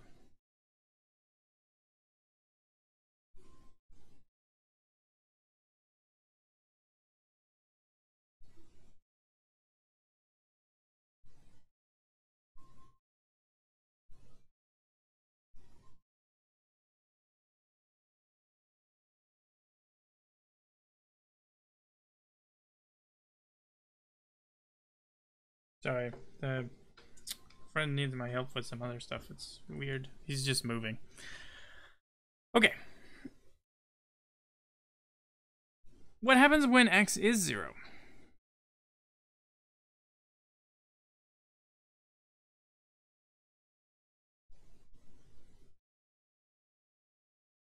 Because you said it can't be 0. Nope, you just said it contains all apart from 1 and minus 1. Even...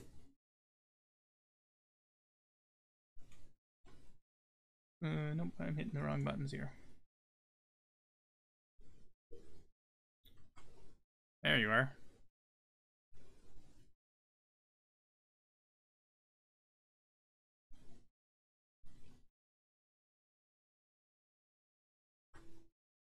The funny thing about working in Photoshop is all the random hotkeys.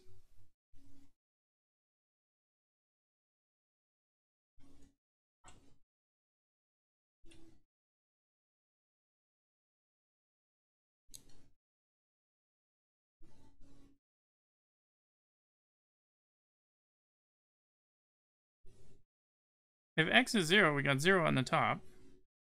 I changed my opacity too. And I changed my colors. Nice.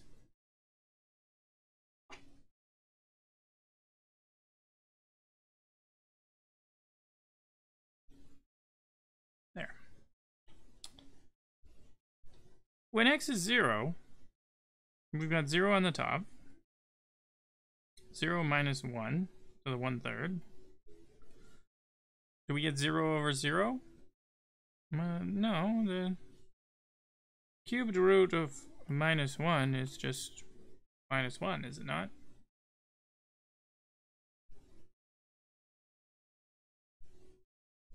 So, do we get 0?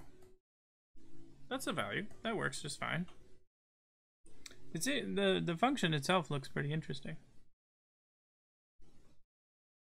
Actually, you know what? I was working on something. I wonder if you would be interested in this. Okay. This is actually pretty relevant too. So, my neighbor, he deals with batteries, and he wants to predict when they're gonna go bad based on a short amount of testing. So he wants to kind of figure out how much life is left in these batteries. And it was interesting because his graphed data looked a lot like this. So this would be their initial discharge, and then they'd come up a bit. And then it would look almost like a parabolic shape. So he wants to predict, if this is common, this graph is common,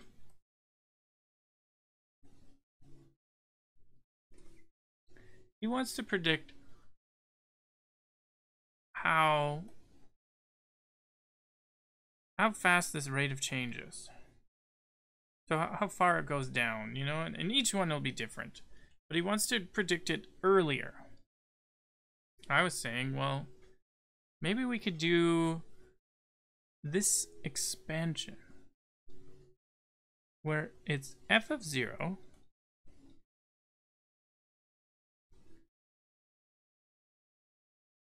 plus f prime of 0 over 1 factorial times x plus f double prime of 0 over 2 factorial times x squared. Now, I was thinking we would just skip this top part. We know it's relevant, but I feel like it's not going to matter too much about this information. But maybe this piece of information, that first rise, could give us some information. So I want to split it up. I want to think about this a bit. No, maybe I'll draw it over here.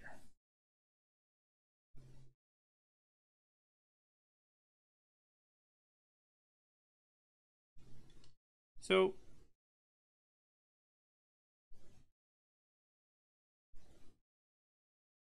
let's do that. Okay. We don't know what this function is, but we want to approximate it.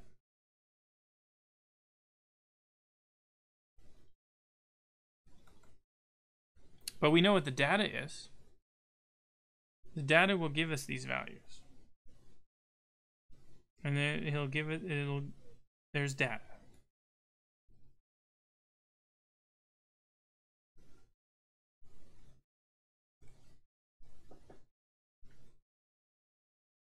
So this would be our f of x function. This would be some data point x. And sorry there. This would be some data point. Well, let's say this is x0, this is x1, x2, and I wonder if we should use that final extreme high point, the local maximum. So we'll call that xm for x max. Maybe we'll use it, maybe we won't. Now, I'm going to make up a function just to use for this relative case, and that'll give us our data. And from our data, we need to approximate it. So I'm going to say our function is y equals, I want a negative parabola shifted to the right. Negative x minus 1 squared plus 3.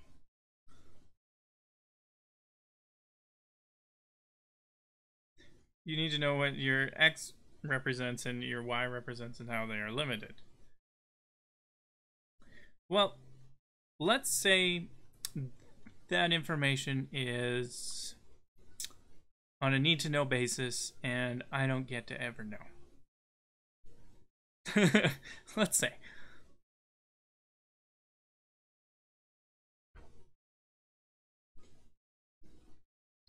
But we're given data points. It's good enough, right?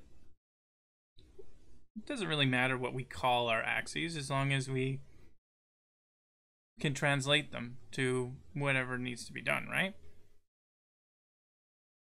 We can still call this axis X and this axis Y, even if this is going to be voltage and this is something else. Or time. Could be time versus voltage. You know, it could be anything. As long as we have a way to translate the formula, it's fine.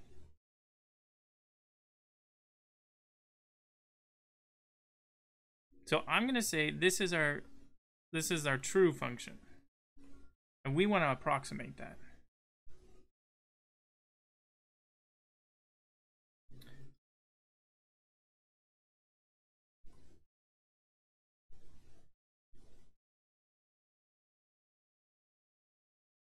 Okay. If we approximate this, I was going to use this function. This approximation. Okay. How would we do this?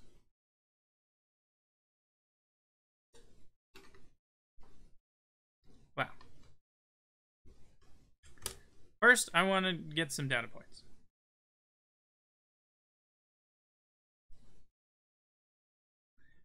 I know that we don't know what their cause is, but we do know that the batteries will always follow this form. Okay?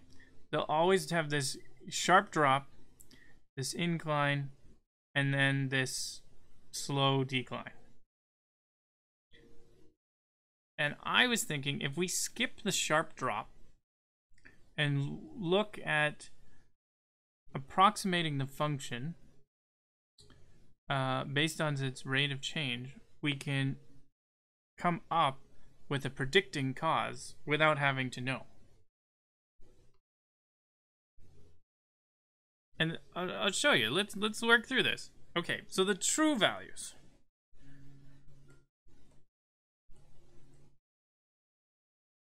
Let's plug in some numbers.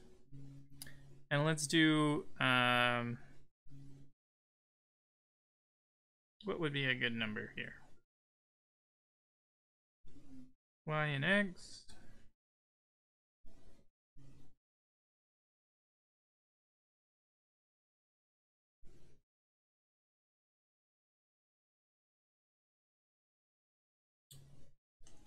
Yeah, just assume we don't care. We don't get to know. Makes the question more interesting. Let's see, an X value. Let's do small time steps. Small time steps. The smaller the time step, the better the approximation, because all we're given is data points. We're not given a smooth curve. Okay? So let's say our interval of data points is X changes by 0.1.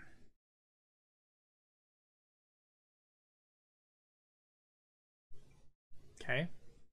And where do we start? X0 will be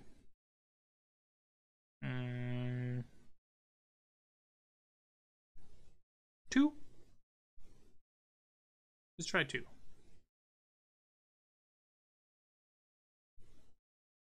Do a couple of those. So when X is 2, Y is 2. That's not too bad.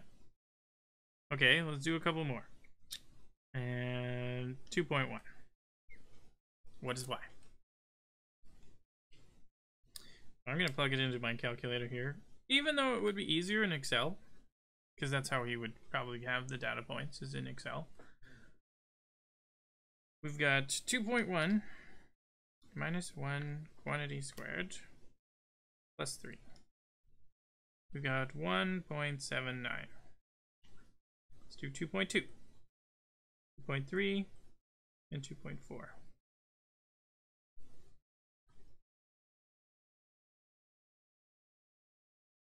Okay. And negative 2.2 minus 1 squared. 3, 1.56.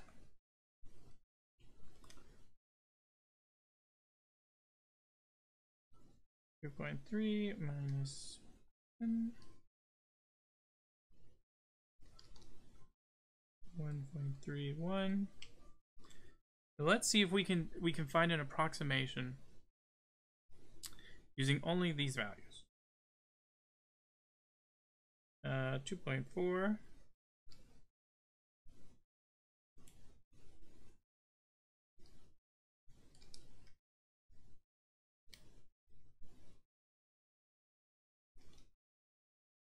This is 1.04. Okay. I want to use this formula to find a prediction. Now, the interesting thing about this is we're not given the rate of change. We have to find the rate of change because f prime is the rate of change and f double prime is essentially the acceleration, the rate of change of the rate of change. So I'm going to use the data point and approximate. Let's see if we can do this.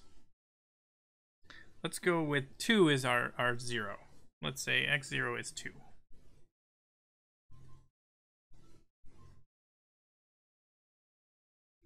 x1 would be 2.1, x2, 2.2. Let's try and use just a couple of those for now. Now, the f prime, or the rate of change of a function, is, what is that? The change in the function, so, or like the rise of the run, right? It's like a chain. So that would be f prime of 2.1, so 1 time step, minus f of 0 over 2.1, or the change in the time step. Change in x. What does that give us? F of 2.1 is 1.79 minus 2 over 0.01.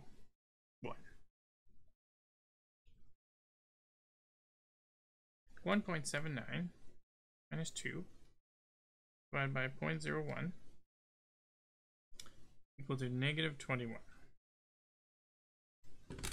Jeez, that seems like a really ridiculous number.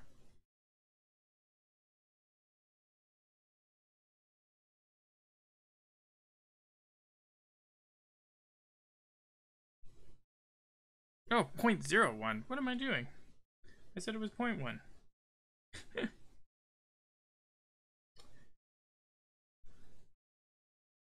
Time step, 0.1.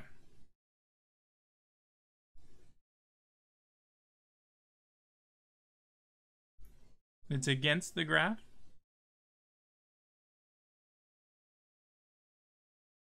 So what this, where can I see? This is an approximate, so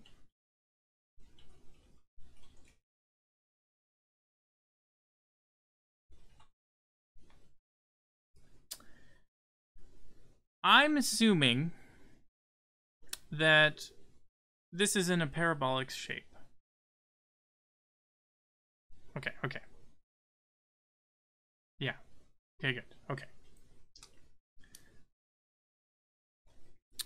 Now, the problem is we need f double prime. We need the rate of change of the rate of change. So f double prime of 0 would be what? Well, it'd be the rate of change of the rate of change, right? So f prime of 2.1 minus f prime of 0 over the change in x. But we don't know what the rate of change of 2.1 is, because we only found the rate of change of f prime of 0. So let's do this again, but with another set of data points and see if we get another number that's a little close. Okay.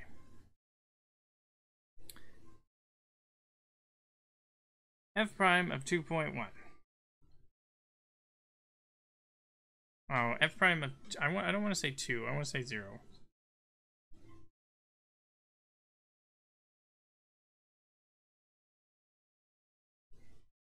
I don't want to say 2, or I don't want to say 0, I want to say 2.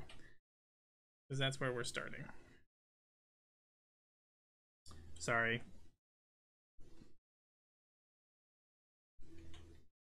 F prime of 2, 2. Good. Okay. F prime of 2.1 would be the rate of change in it. So a good approximation, or I wonder, should we do multiple? I don't know. I'm going scatterbrain. We'll do this first, and then I'll see if another one will work better. Okay, 2.1 f prime, or is f of 2.2 minus f of 2.1 over the change in x, which is, well, 2.2 is 1.56 and 2.1 is 1.79, and this is over the change, which is 0.1, not 0.01, 0.1,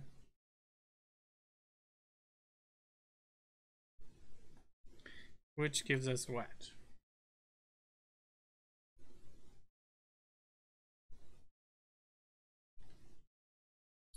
Negative 2.3. So this gives us negative 2.3 minus a minus,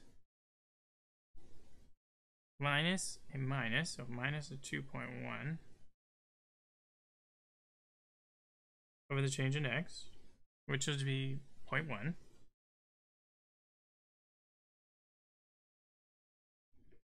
Yeah, exactly. But the only problem is we don't have a function. This is what the true value. This is what we're trying to approximate. So we only have data. We have to guess. We have to kind of come up with our rate of change.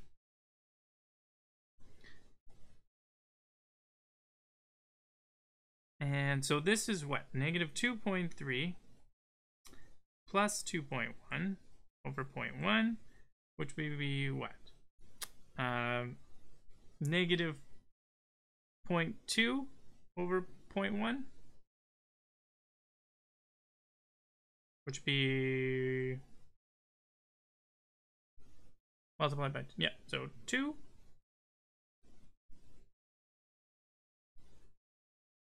I don't like this data. It seems really large. Let's keep going. Let's see what we get here. Something might be wrong, or lots of things could be wrong. Okay. So f of 2 plus f prime of 2 over 1 factorial times x plus f double prime of 2 x squared 2 factorial gives us what values? F of 2, well, f of 2 is 2. We'll say that from the data.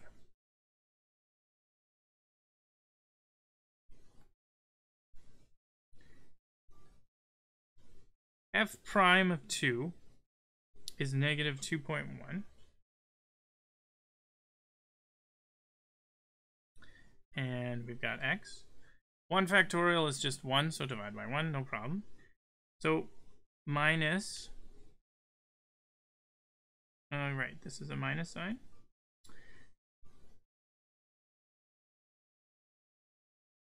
Yep. Minus 2 over 2 factorial. 2 factorial is 2 times 1, which is 2. So we've got minus 2 over 2x squared. So let's simplify this. So our function of x is equal to this. 2 minus 2.1x minus x squared. Okay. Now our true function is y equals negative, what did I say? X minus 1 plus 3? Yeah. Squared plus 3. If we factor it out, let's see how close we are. So that's what? X squared minus 2x plus 1 plus 3, y equals negative x squared plus 2x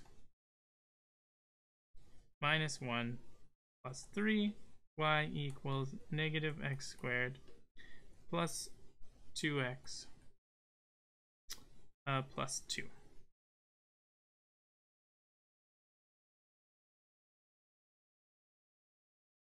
Did I screw up a minus sign?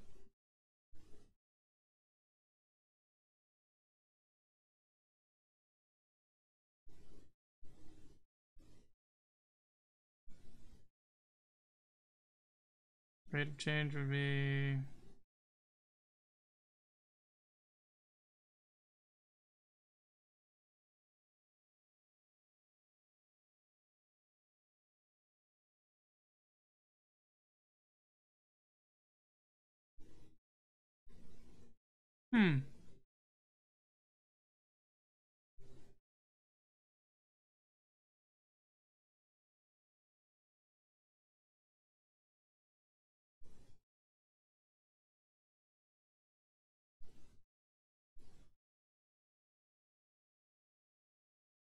Right here.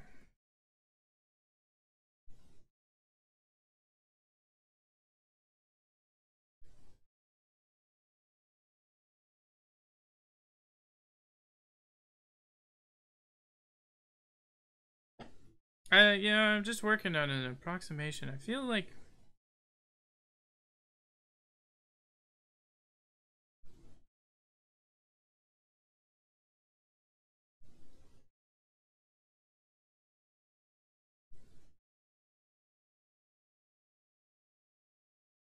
there's a minus sign that could be changed to help with this approximation.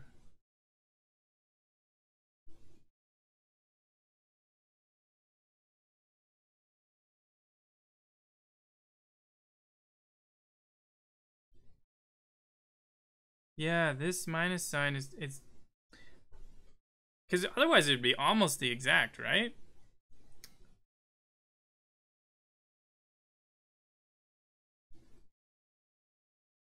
Unless I didn't write the formula down properly. No, it's right.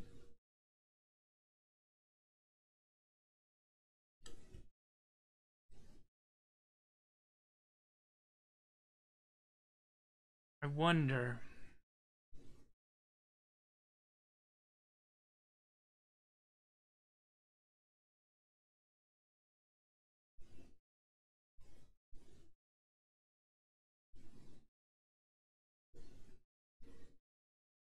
Minus 2x plus 1. Yeah, the FOIL's right. Distribute the negative. That's right. Minus x squared plus 2x plus 2. Yeah. Shoot! Guess I'll have to figure it out sometime.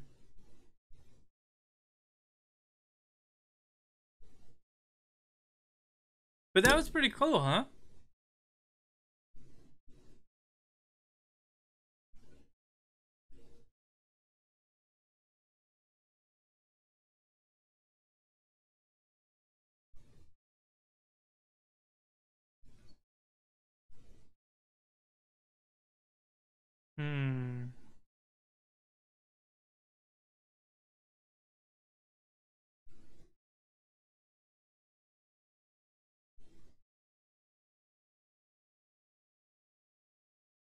That would be a minus.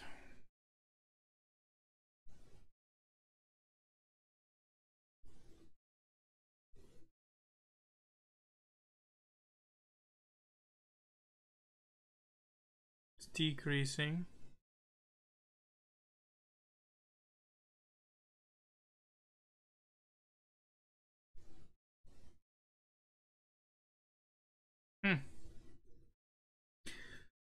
Well, I'll have to think about it.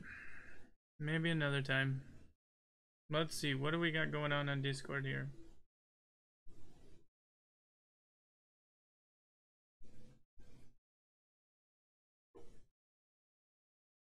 Okay.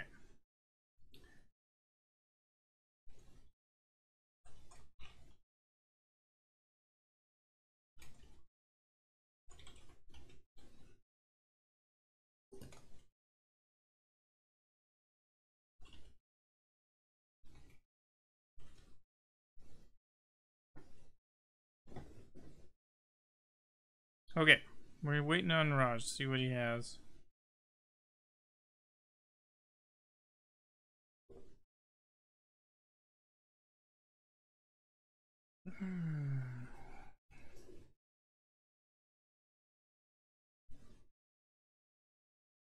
I guess we could make up the formula, couldn't we?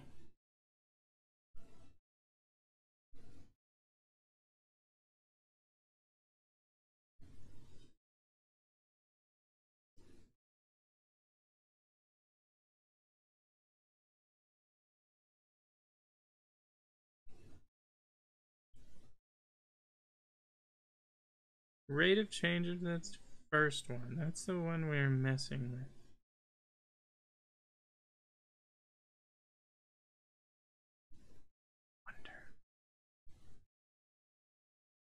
You don't get the F. Is that double prime?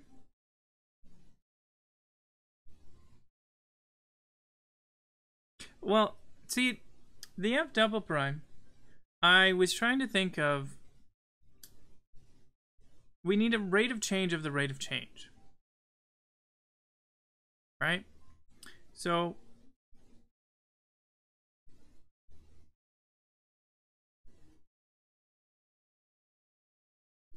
Why wouldn't it stop after we found the first one? Because in the formula we want the second one as well. We want the acceleration.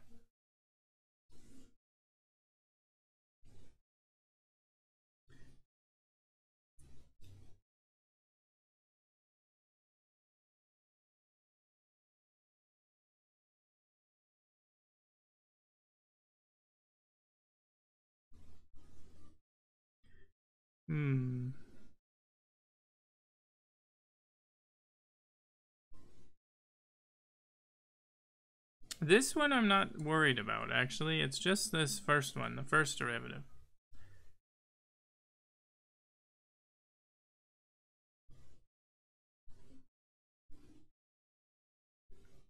Because this value is fairly large, fairly significant.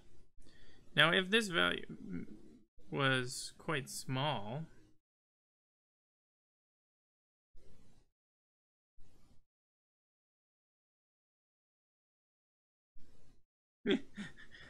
the rate of change. Okay, Raj just sent me a picture. Let me take a look here. We've got his homework to work on. Oh, okay, interesting. Simplifying radicals. Okay, Clan of Fisher, we were gonna. I think we're gonna come back to this. I'm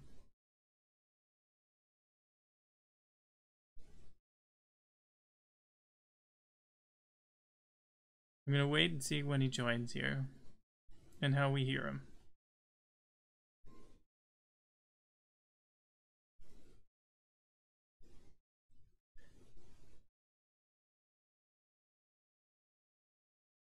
Okay, we're gonna come back to this.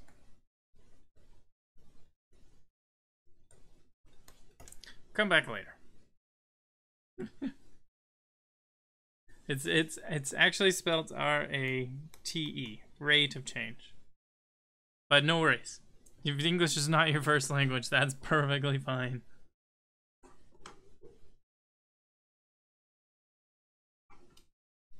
Okay.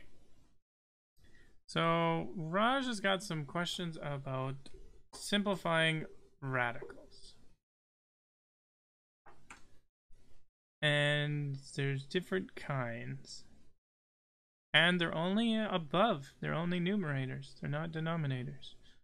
So this will be, it shouldn't be too bad.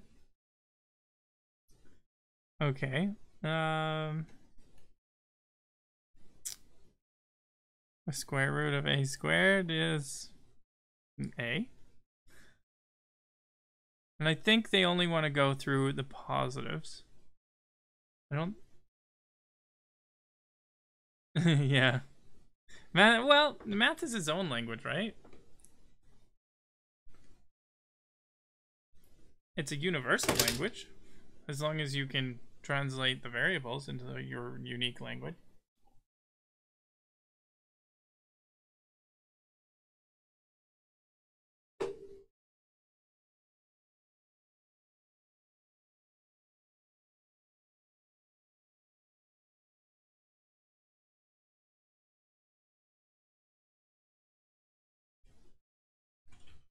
Okay, I'm gonna just wait for him to join the call.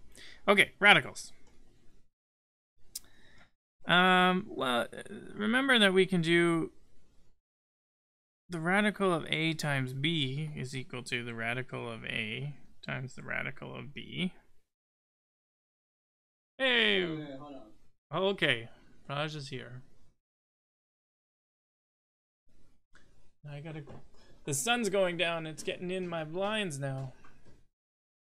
How are you in 2 places at once? I'm in 3 places at once, actually. I'm watching you do work on your screen. Yeah.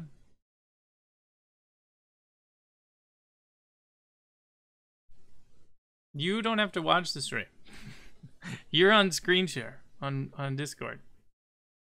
But right, that hurts my brain. How are you in 3 places at once doing 3 different things? Because this stream has a delay, bud.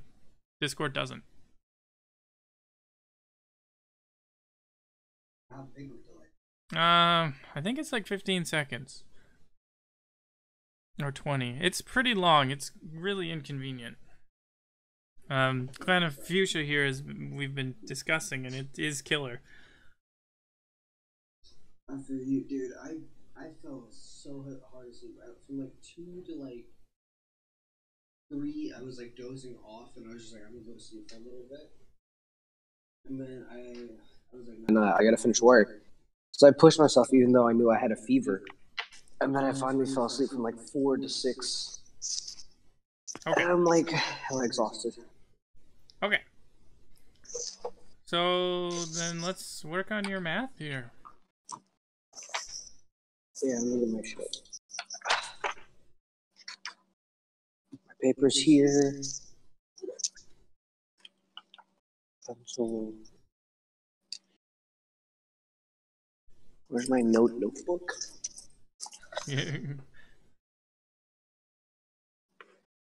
Yeah, I have a notebook for notes, and I have a notebook for work. Okay. So I got that settled.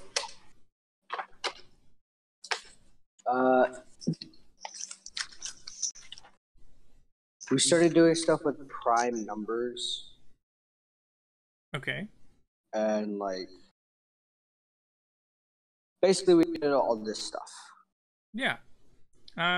If I ask you to factor a number down to its primes, would you be able to do that?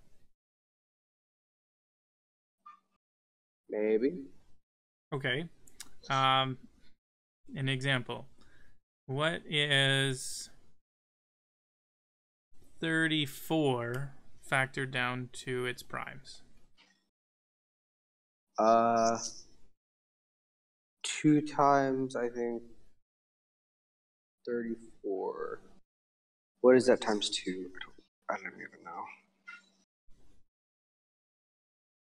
Let me do the math. 17. Yeah. Is this all the primes, or does any of it factor anymore? That's it. Okay. What about 32? It factors into 2 times 16, and then the 16 factors down into 4 times 4, Good. and then the 4 is factored into 2 times 2. Good. So how many 2's are there? 5. Perfect. Okay. So you can factor down to primes. Okay. This is very important for doing these radical questions. Okay. Okay? Because you're going to have to figure out what either square roots or fifth roots or fourth roots or third root, whatever, of those numbers, what that you can take out and which you have to leave inside. Gotcha. Okay, so let's work on your problems here.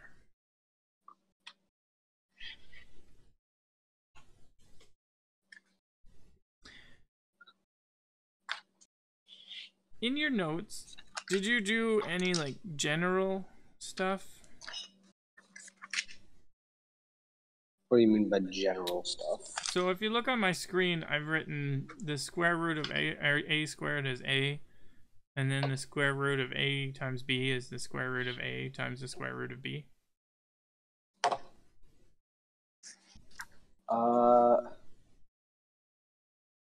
No, that's not in my notes. Okay. Well, in general, this comes into play with all of this stuff. Okay. Okay. If I tell you to, okay, here's another thing you have to realize. X cubed is the same as x squared times x, right? Right. Okay, so you see that you can split things up to use them in the way that you want. Uh-huh. Okay, so this makes sense in radicals. What is the square root of x cubed?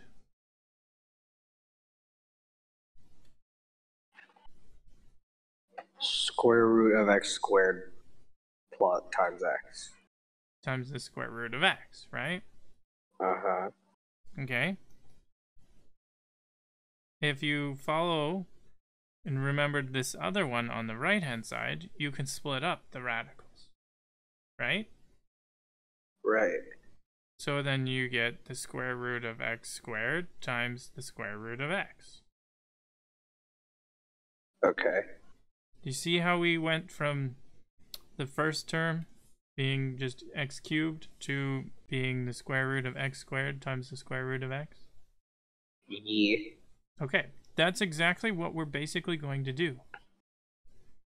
Well, this is high school math, so they're not going to do negative numbers. Unless it's going to be a cubed root or a fifth root or something like that. Yeah, the first one's a fifth root and it's got a negative. Yeah, that's okay.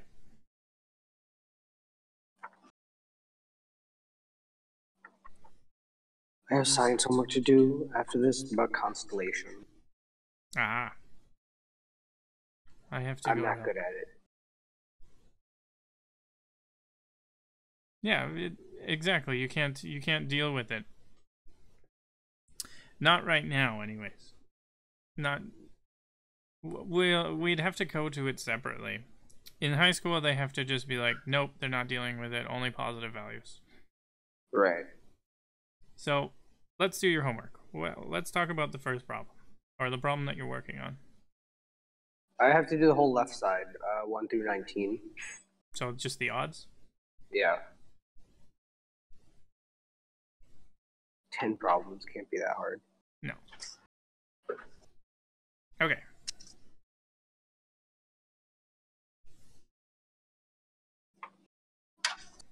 Yeah, there should be absolute values if you're wanting to deal with that. I just want to get this done, honestly. Okay. Raj, what's the first question? Fifth root? Fifth root, negative 64x to the fourth power. Okay. So I should have really dusted out my PC today. that's okay. Go on. My question to you is, can you fifth root a negative number?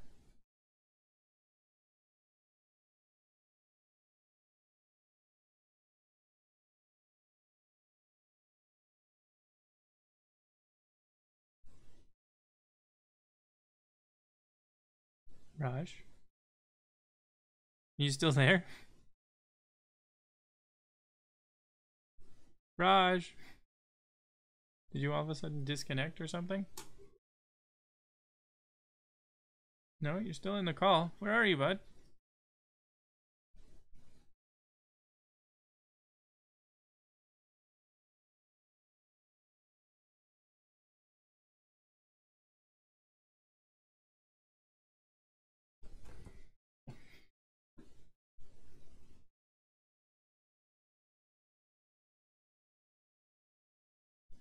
I guess he just disconnected. Oh, Raj, you're back. Yeah, it was being choppy on my end. Okay. So I'm going to ask you again. Can you fifth root a negative number? No. Okay, let me ask you this. Remember when we cubed a negative number? Wait. Let me go back to my notes. I think you can. Okay.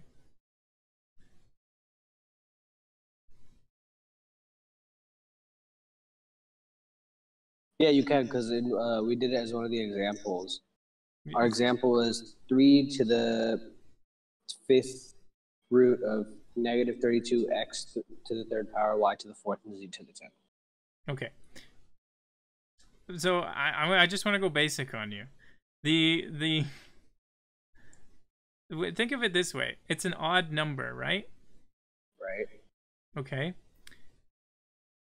When you multiply -1 times -1, this right here is two numbers, right? Right. That's even. That multiplies together to give you +1, right? Mm-hmm. Now, what happens if there's three of them? -1, -1, -1. Well, it becomes a positive, but the other one cancels it out, becomes a negative. So it becomes a negative.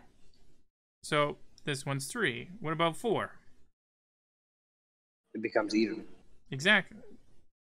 It's even, which means what? It's going to be a positive.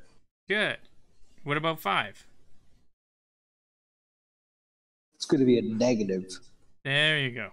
So the odd ones are going to be negative, and the positive ones are going to be even. Yeah, so you can have a odd root of a negative number, and that'll be fine. But you can't take an even root of a negative number, because even roots only give you positive values. See that? Well, this is simplify, not solve, right? Yeah, this is just simplifying. So we're just going to bring it down to like the factors of what we did above, like take the number and then bring it down to all those other little numbers. Yeah, exactly. Oh. So I don't actually have to solve it though, do I? No, you're just simplifying. Later you'll have to solve. And this is pretty simple. All right, so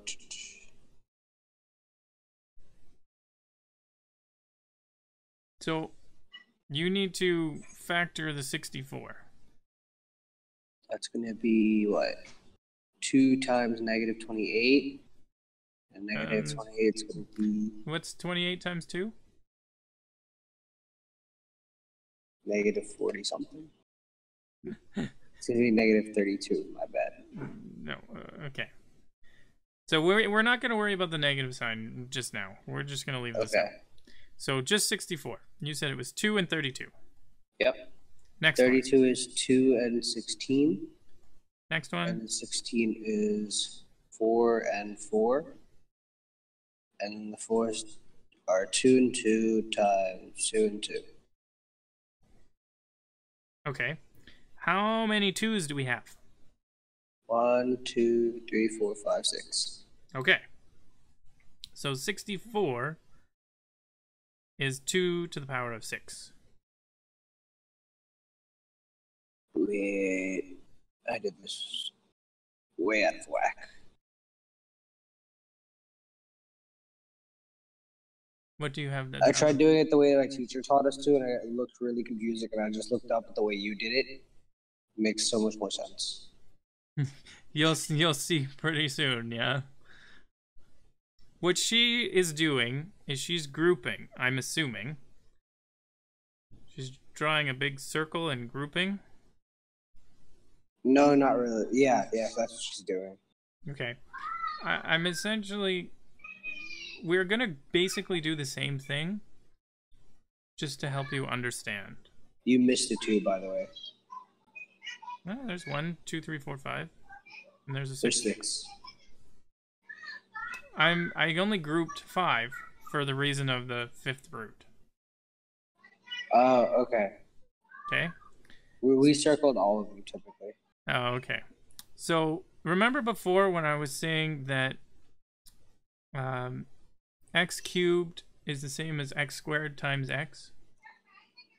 Yeah. Okay. What's 2 to the power of 6? Could you break that up to be more reasonable with using the number 5?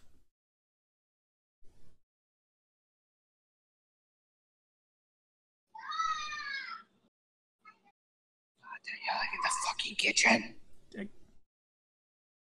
Come on, just focus. Don't worry about kids in the back. Shut up! Can you go make my dinner or do something? Get out of my face, please. Hey, I had your dinner and I'm toasted. Stop complaining. Shut the fuck up.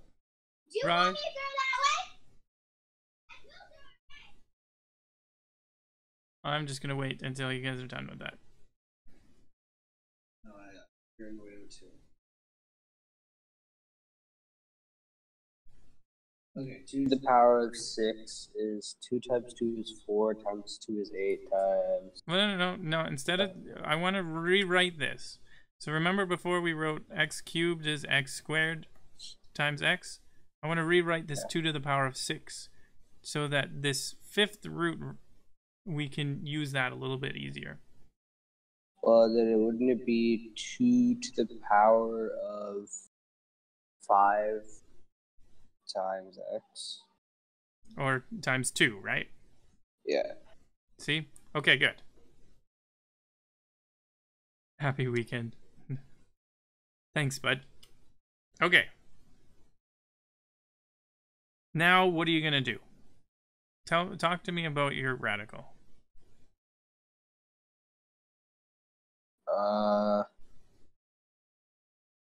Take 2 to the 5th power. Okay, so let's rewrite our radical. We've got 2 to the power of 5 times 2 times x to the 4th. Right? See in the middle of my screen? Where did you get the negative 2 from? Because this minus sign. Yeah. All right, Clanafisha. Have a good night. It's Saskatchewan time. It's only 4:30 here in the afternoon.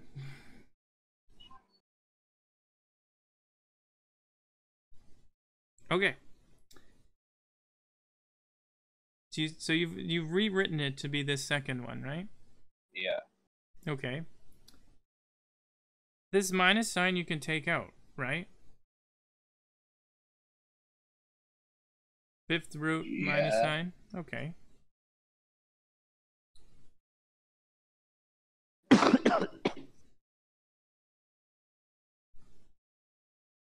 So, in this 5th root, you want to group together terms that will factor out easily. And that's what we did here with this 2 to the power of 5. Okay. Okay? So, walk me through it. What are you going to do for the rest? Aren't you gonna expand it, basically? the formula. It's going to be -5 times 2 times 2 times 2 times 2 to like 5 times and times. So I'm 2x, gonna ask 4x. you one question. Yeah. Is writing 2 times 2 times 2 times 2 times 2 any different than just 2 to the power of 5? No. Exactly. Why would I bother writing it out? The reason why your teacher writes it out like that is to try and get you to understand that there's 5 of them. But Okay. I know you're smart enough to understand that 2 to the power of 5 is the same as saying there's 5 2s. Okay. Okay?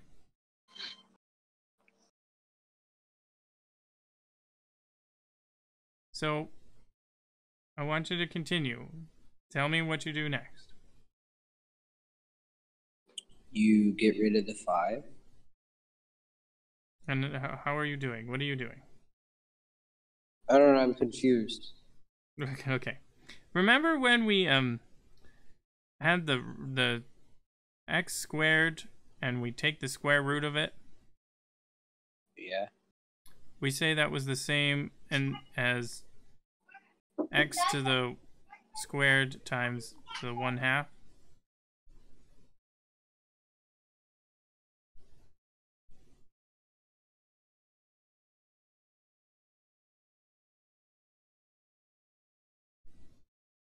Raj?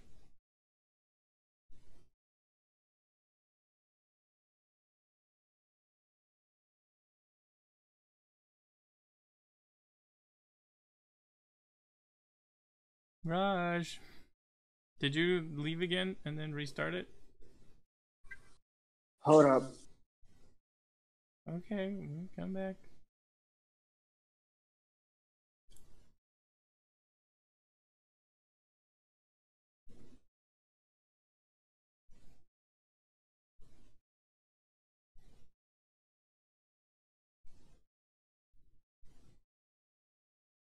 Let me know when you're back.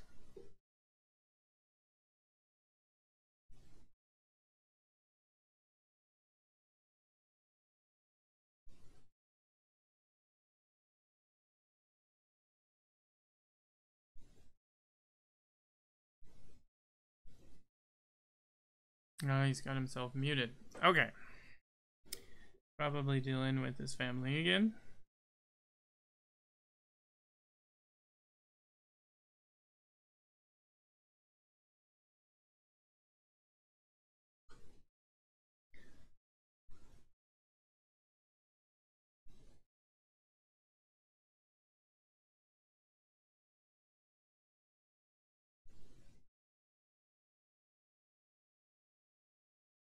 Let's see. What else can I write in here? Scroll down a bit and maybe we'll make something nicer for him to read. So, x squared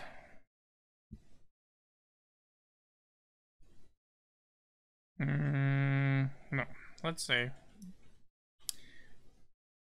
the nth root of x is x to the power of 1 over n. That's in general. Maybe that'll be easier for him to understand. And then, so the x to the n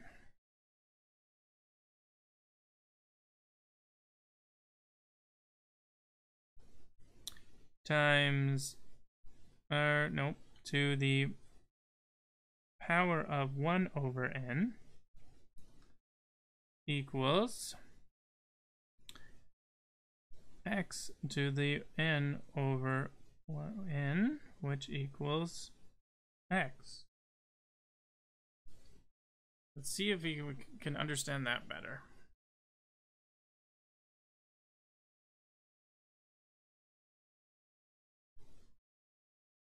And why is it dropping so many frames? This is gonna drive me nuts.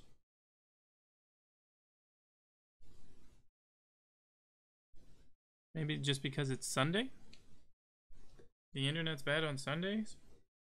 Grendel did say he was gonna smack you 3 ways from Sunday. That's nice. He always says that. I know. Okay. Oh my god, I hate this family. It's okay.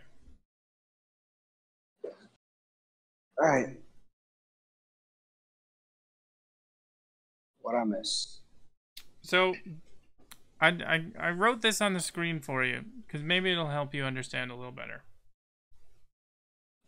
Go for it. Okay, so I've got the nth root of x. Okay?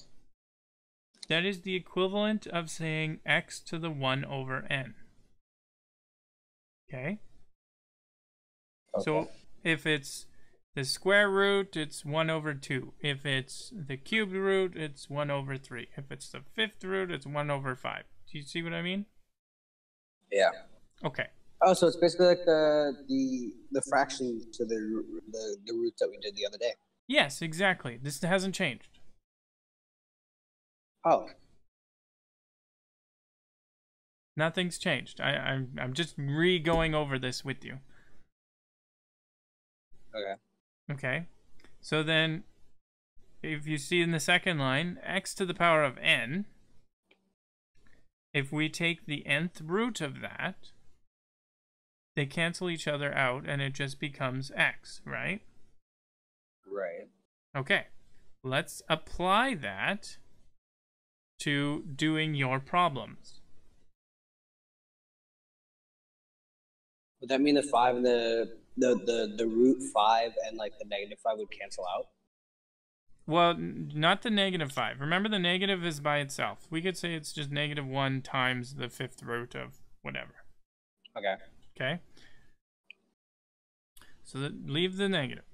Now, remember before I said the square root of a times b is equal to the square root of a times the square root of b. Yeah. Okay? What I want you to do, just because it'll help you understand and simplify it, is you rewrite this as the fifth root of 2 to the power of 5 times the fifth root of 2 times x to the power of 4. So you see that? Yeah, that's what I was about to say. That's probably how you write it. Yeah. And then what can you do now?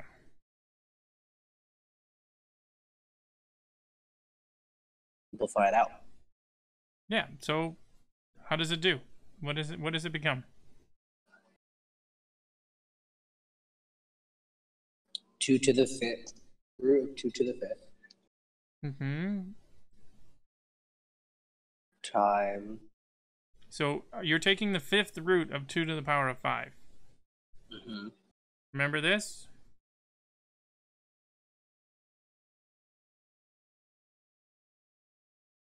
Yeah. So what is 2 to the power of 5 of the fifth root? 25. 2 to the 5th root. 25. No, you see this on my screen? 2 to the power of 5.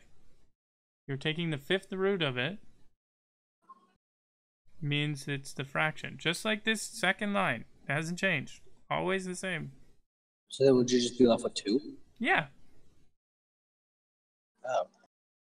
Just like the square root of x squared is x.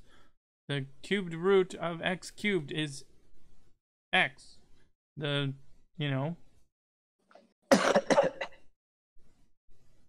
So then you'd be left with square root of 2.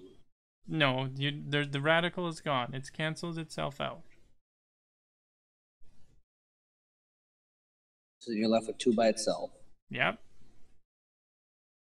Alright, and then you multiply times 2x to the 4th. And it's still under the fifth root. Oh, so we haven't done anything with that yet. Because you can't.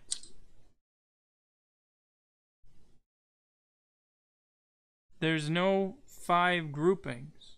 Remember? Oh, okay. Okay. This is The just 2 in this case stays the 2. yeah, Okay. because there's no other grouping that you can deal with. X to the power of 4 is only 4 x's. You need 5 of them to fully fifth root it, right? Mm-hmm. But you only have 4, so you can't deal with that.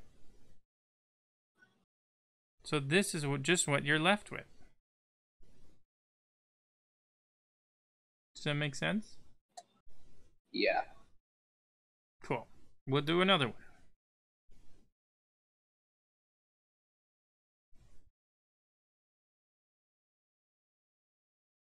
Okay. Next one. Equation number 3.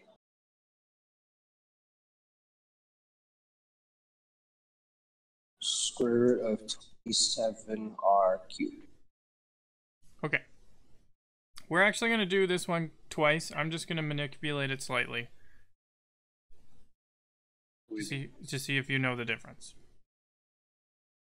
Okay. Okay. We'll do the original first. Square root of 27r cubed.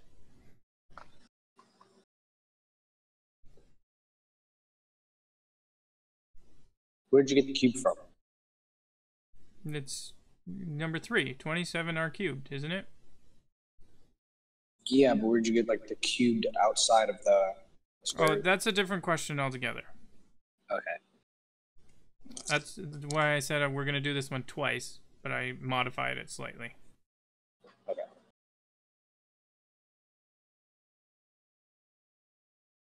So, tell me, what's your first step? Simplify 27. Okay, how do you simplify 27?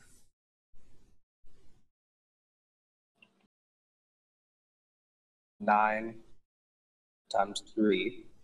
Okay, And then the 9 simplifies into 3 times 3. good.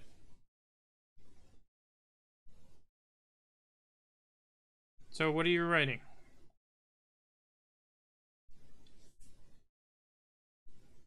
Square. Hold up. Cubed root. Nope, square root. We're still dealing with the number 3 problem.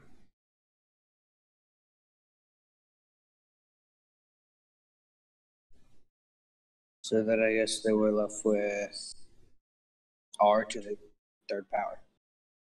So, we have 3 cubed r cubed, right? Oh, because we get the 3 from like the simplifying to 27. Yes. There's 3 3s. 1, 2, 3. Okay. Okay. Now, what can we take out of the square root? The 3. How many 3s? 3. So we're Oh, you taking, mean like numbers? yeah. 1. So we're taking 1 3 out. So maybe this would be better for you to understand, is actually writing it out the way your teacher would. You've got 3 times 3 times 3 times r times r times r. Right? Mm-hmm. This is a square root, which means it's not showing They'd it. be in groups of 2. Groups of 2. So here's one group of 2, and here's one group of 2. Okay. So you can take those out. So then it would be 3r square root of 3 times r. Yes. You got it. That's it. Yeah, that's it. See, Now- that way it made so much more sense to me. The funny thing is you should be able to go, instead of having to write it this way, where you're writing it out so much, you should be able to see that 3 cubed is 3 squared times 3, and r cubed is r squared times r. And there's your group of 2. you see that? Oh.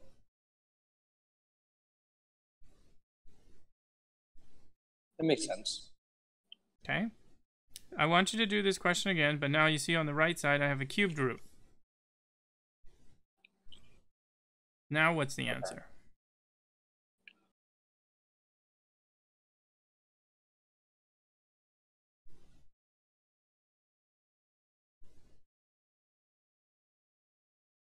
Second, let me redirect this.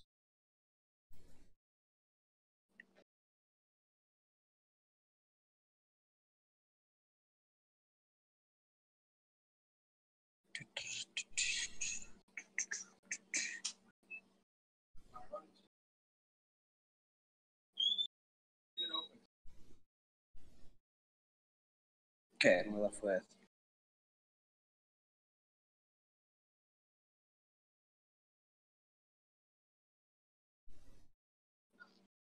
So then we have 3 cubed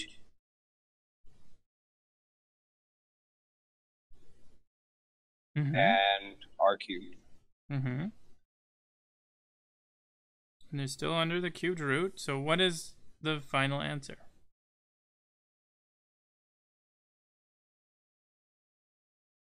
What do you? Finish simplifying. Wouldn't it just be 3 and r? Yes, 3 and r. Do you see what you did? Yeah.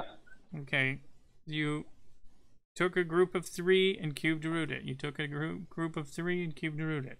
Over on the left-hand side, you took a group of 2 and square rooted it. You took a group of 2 and square rooted it. Okay. The one on the left, you had a remainder, so you had to leave it under the radical. The one on the right, there was no remainders. Well, it's because one of them you're cubic and one of them you're squaring. Yeah. All right. Okay, next question. Square root of 32 n to the 4th. Okay.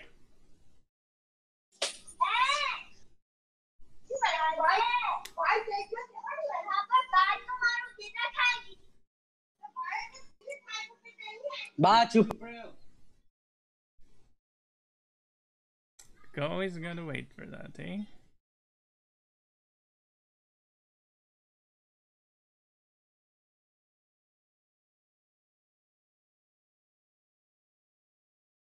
Are you ready? No, they're still on here. I'm just standing neutral.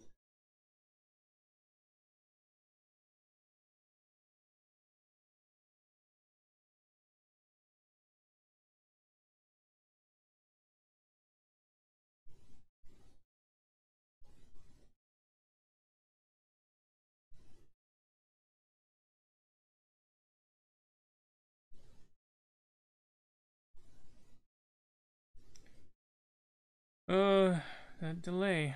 I don't know why it happens. Or why I'm dropping frames so much recently. Maybe I should contact my internet provider and be like, dude, I shouldn't be dropping frames at like 1/4 my upload rate.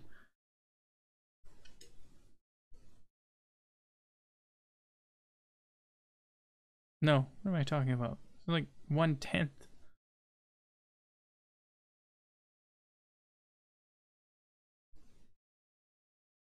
Sunday must be on a shared network in the neighborhood. George, are you done? Are you back yet?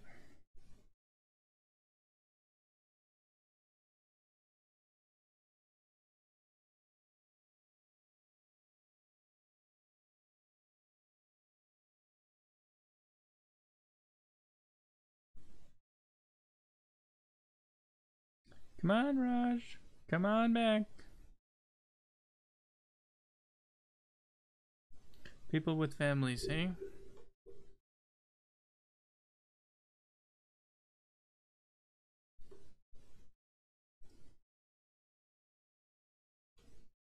Well, it'll disconnected from the call. Great. I'm going to take this moment to go to the washroom. BRB. Back in a moment.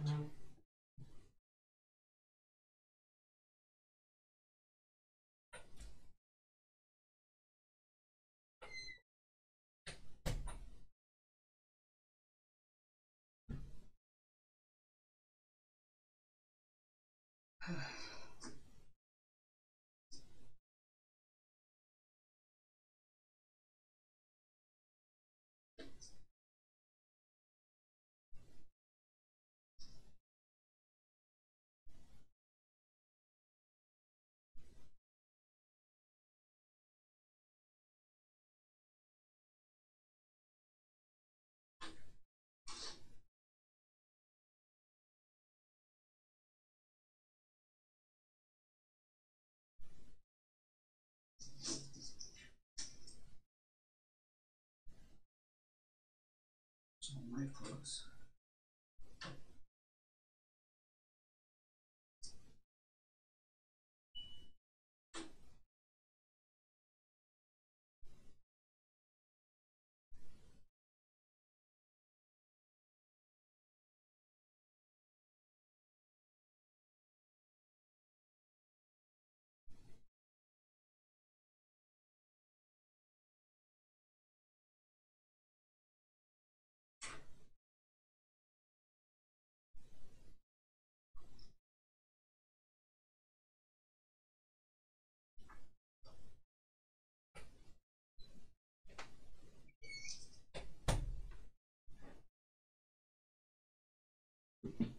Oh, you're back. Good.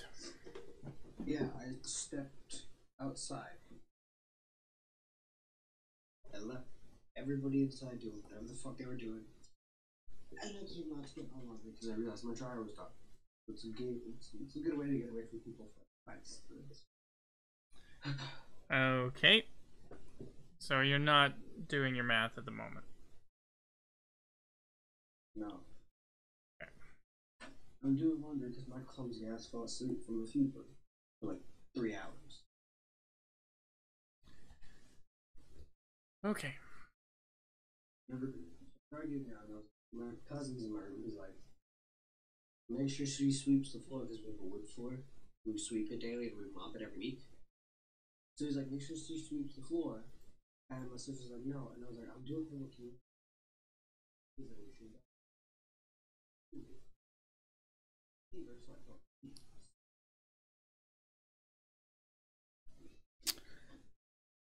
Okay.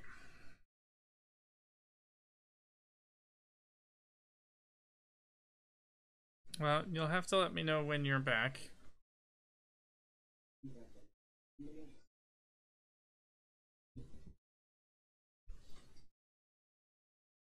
Let's see. How should we write this so that it would be more, would be better for you to understand?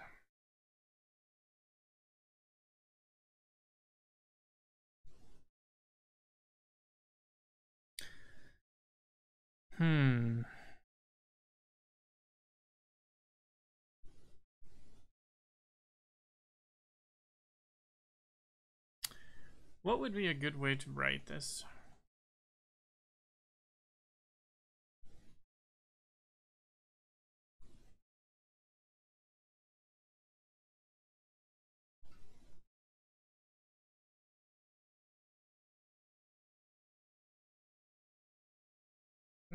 Slideshows.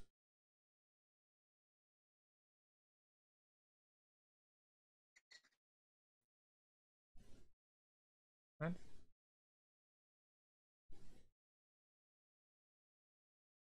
Oh. Is it the North South Pole? Is it the North Pole, South Pole, blah blah blah? And then I have to write a story involving the constellation, how it got there, and something magical, I guess. Okay. Are you back in your room? Yes. Okay. Let's get your homework done. Sooner the better.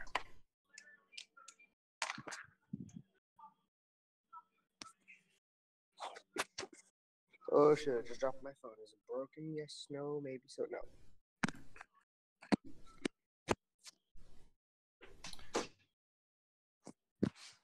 Oh, that scared the fucking living shit out of me.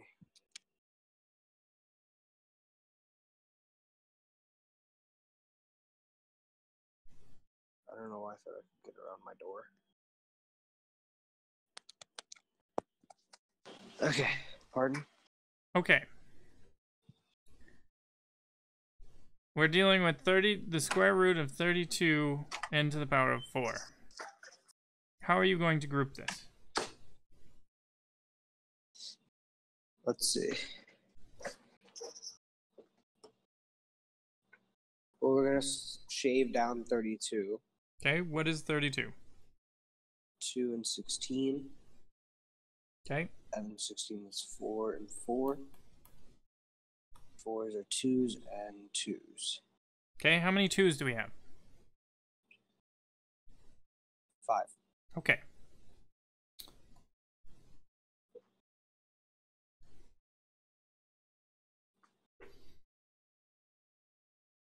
What do we want to do from here?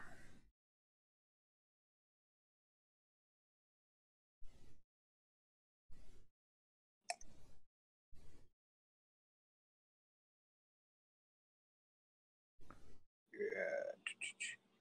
2 to the 5th. N to the 4th. And the square root, so you're going to have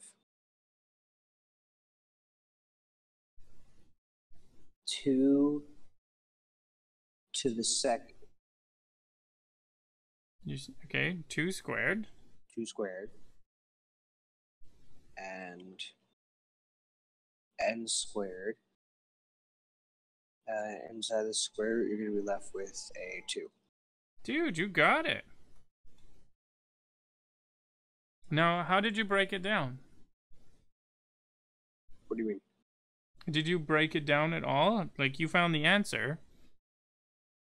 Yeah, like since it's a square root, it's only going to group up into pairs of 2. Yep. And there's 5 2s, so if you get rid of 4 of the 2s, you got your 2 groups, so that's 2 squared. Okay, good. There's Good. 4 n's, you group it into 2s, and you got n squared. Good, you've got it. Okay, next one. Let's see, question 7. Well, the thing is, you've got it now. I'm fairly certain the rest of these will go really quick. Yeah. Let's see, 4 power to the square root of 32x to the 4th. You divide down that 32. Well, you did it in the last question. You should already know what it is. Yeah, true. But this time it's to the 4th power. So, yeah, the 4th root. So you're gonna be left with 2 squared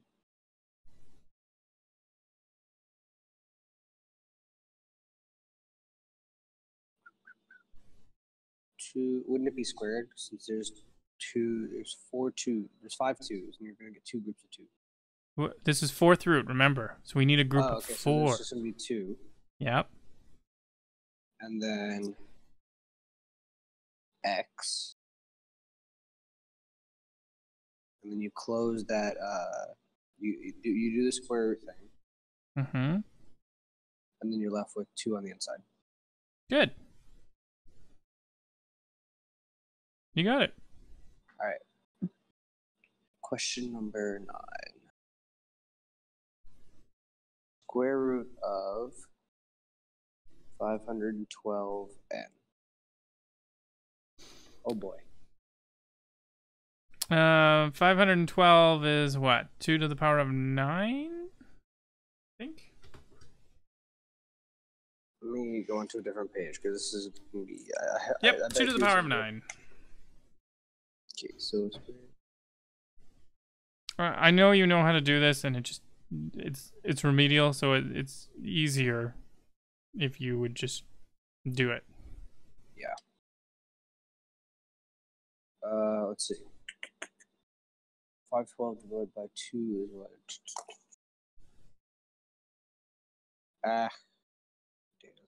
Apparently. 512, 2, you get 256. Mm-hmm.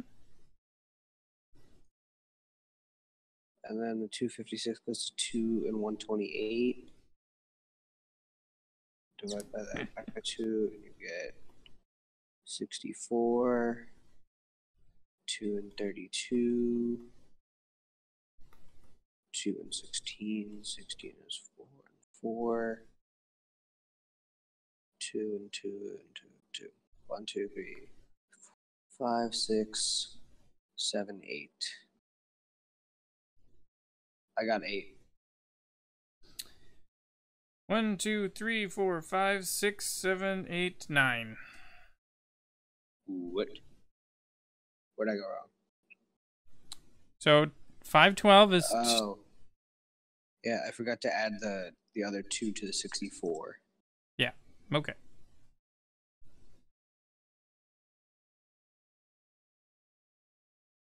Yeah, there we go.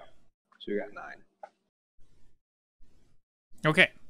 How many groups of 2 do we have that are in groups of 2?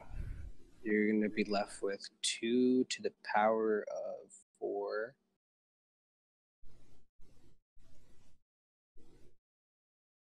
Then square root of 2n. Brilliant. Next one.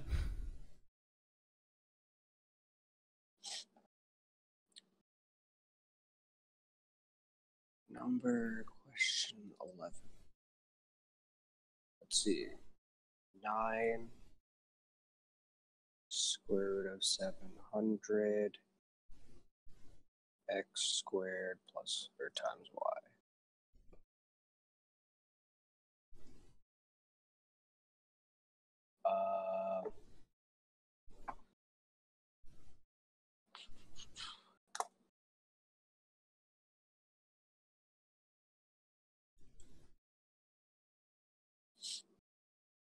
What 2e squared?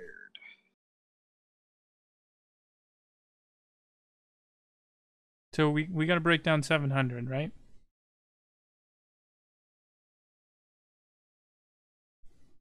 Square root of 700 is 26.45. So we have to break it down, remember? Okay.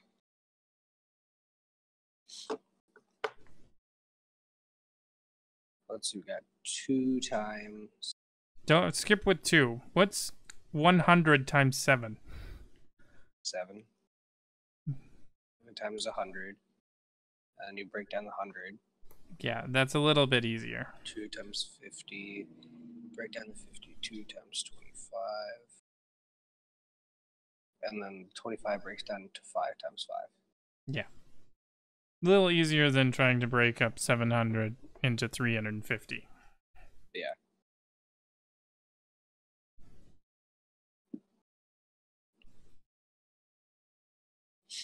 So we have 2 2s.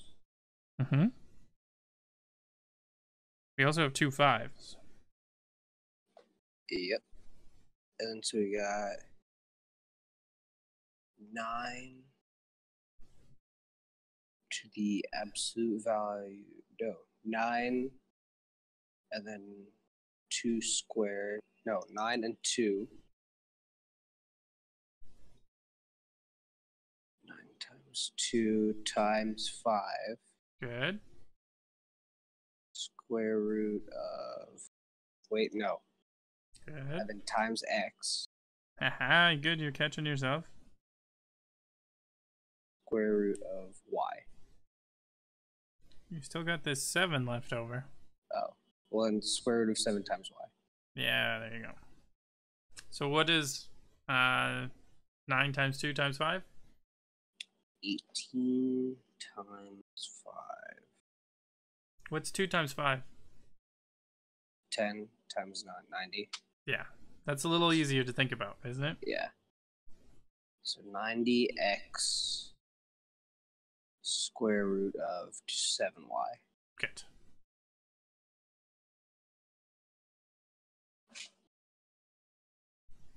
Well, these next ones are pretty much the exact same. Number 13. 8 to the square root of 294. And then x cubed and v to the 5th. And y to the 5th. Okay. 294. Yeah.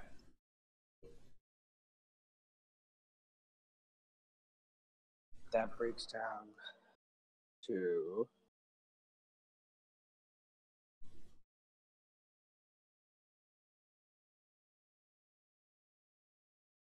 wait, no. 294 divided by 2. 147. Okay. Does 147 break down? No, you get a decimal. By what? What are you trying to break it down into? 2s. Yeah, it's odd. It doesn't break down by 2s. Then it shouldn't break down by 3s. Does it? Yeah. Good. 3 Do you and want to know a 45. little trick? This is a bit off topic, but do you want to know a little trick about divisible by 3? Sure. So, a number is divisible by 3 if you add up all the digits, and that number is divisible by 3. So if you were to give me a number like 937, yep. and I added it 9 plus 7 plus 3 is 18, Mm-hmm. and then divide by that by 3, it's 6. So that was divisible by 3. So is 937 divisible by 3? Yeah. Just type it in your calculator. If it was 937. What did you say? 937. No, I got a decimal for that. It should be the rule of 3, or is it the rule of 9? What? I'm just trying to think here for a second. I might be confusing it with the rule of 9. Oh, yeah, it's not 937, that's 19.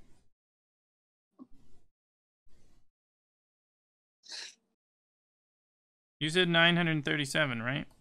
Yeah. 9 plus 10 is 19. 19 is not divisible by 3. Oh. So that number is not divisible by 3. But if you had said 936. Sure, 936. That is divisible by 3. Okay. Just a side note. We can go back to your correct problem. 147. And then you divide 147 by 3 and you get 49. Okay. What's 49 break down into? 7 and 7. Good.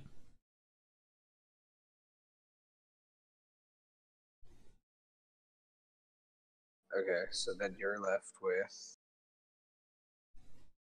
Well, you can't make groups of anything, can you? Well, you got 2 sevens. So you got 8 times 7. And then square root... Oh, wait. And you got times x. And then times y squared. And then you got the square root of 2 times 3. Mm-hmm. Which times y. 6 times what? Well, 6y basically is what you're left with. Are you left with an x? Yeah. So xy? X, y. And then if I were to simplify that, 8 times 7, 56 xy squared, square root of 6xy. Good.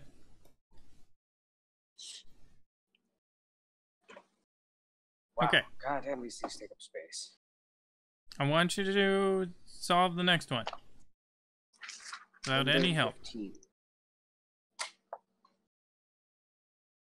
288 u to the power of 4 v to the power of 5.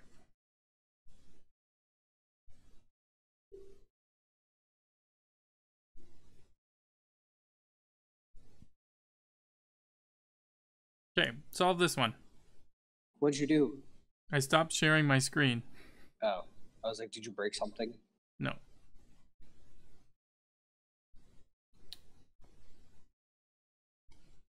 I stopped sharing my screen so that you can solve it.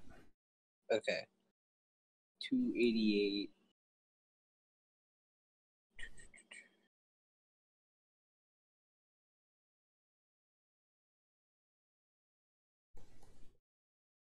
I can divide it by 4. Yeah?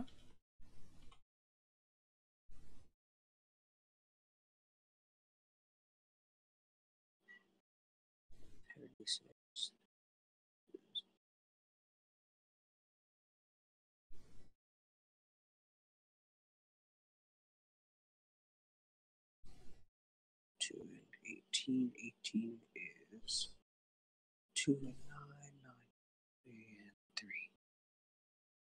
So this is going to be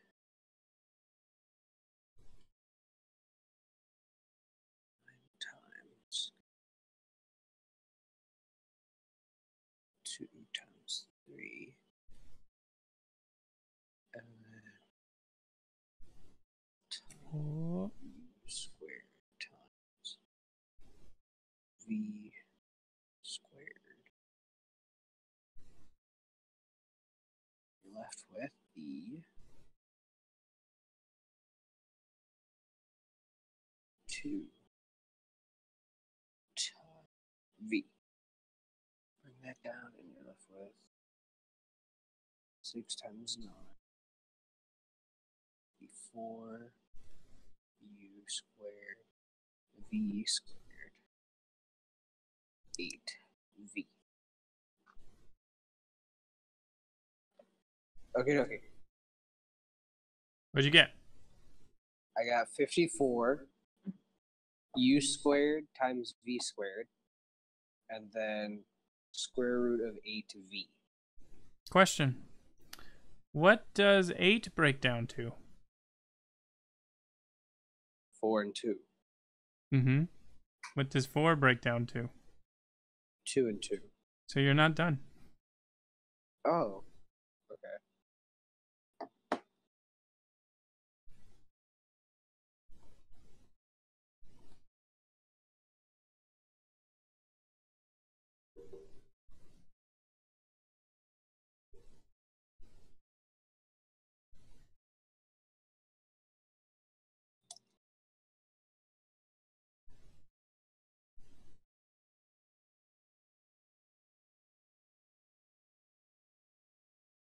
So sometimes you gotta catch yourself and make sure that you are fully simplifying.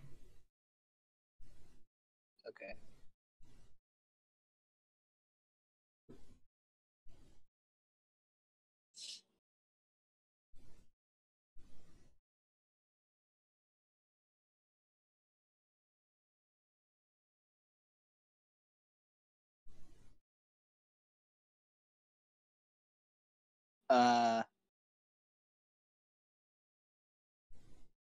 Yours looks nothing like mine. Are you sure? 108 u squared v squared times the square root of 2v?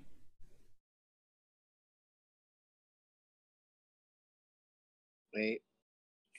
Yeah, times 2 u squared times v squared.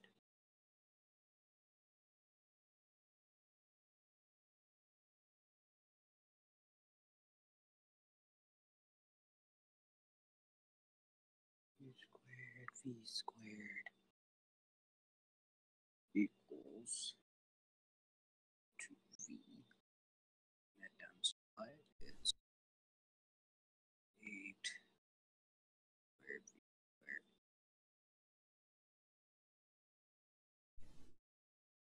Never mind, you right. Okay, you got it.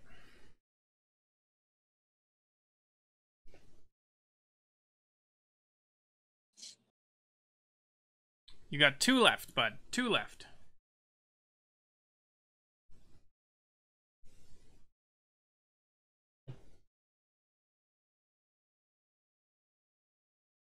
Six square root of 1,000.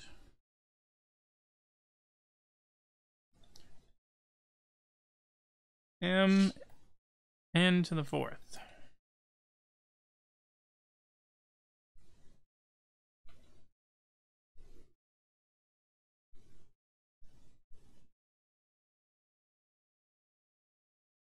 Okay, well, we can take that the 1,000 into what? 2 and 500. Or no, 5 and 200. Sure, if you want. I would have just done 10 and 100. Oh yeah, that's a good idea too.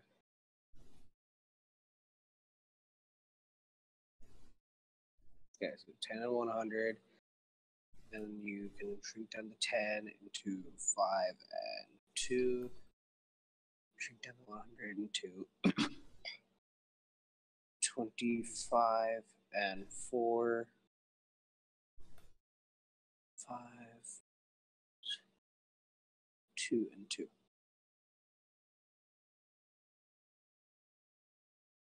You turned it to 10 and 10. I turned it to 25 and 4. That's fine. You get the same answer. That's true. Mine are just 2 of the numbers are flipped. Yeah, not a big deal. Okay. So you got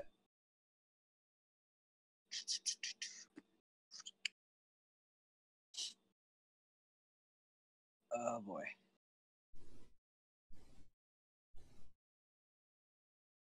You got the 2s, you got the 5s.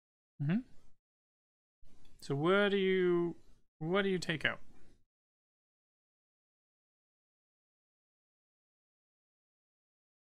Oh, I should not have done 25 because that's tripping me up.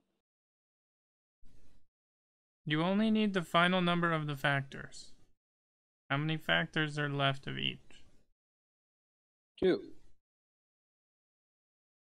You've got how many 2s and how many 5s? 3 2s and 3 5s. Good. So, what are you taking out? You got. So we have the obvious 6 Mm-hmm. times 2 times 5. And then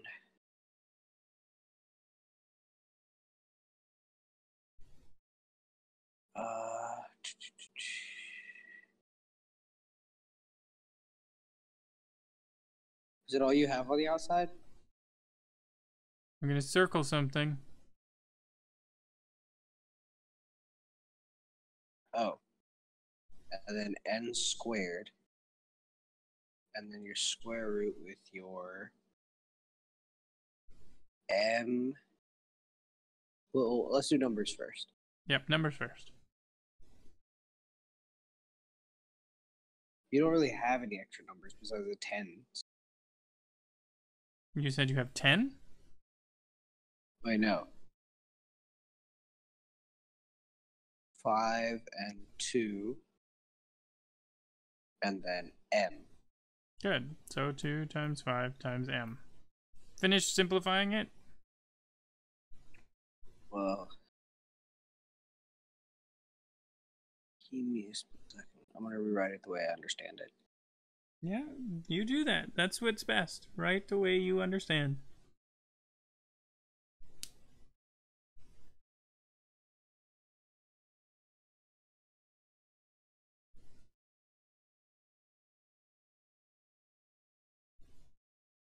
Alright, so I got 6 times 2 times 5 times n squared, square root of 10m. Good. Now you just got to finish simplifying. 6 times 2 times 5 is? 6 times 5 is 30 times 2 is 60. 60n squared. square root of 10m. Good. Last question.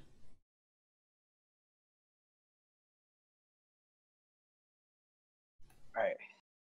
-7 square root of 210xy. Oh boy. Simplify that 210 into what's a common factor for 210? Well, think about tens. How many tens are there? 21. Exactly. 21 and 10. And then 10 simplify into 2 and 5. What about 21? 21 simplifies into 7 and 3. And that's as far as it goes. Yep. So, how many groups do we have? None. So is it simplified? Yeah. Done. So our equation stays the same? Yeah. There's nothing we can square root out of there. Oh.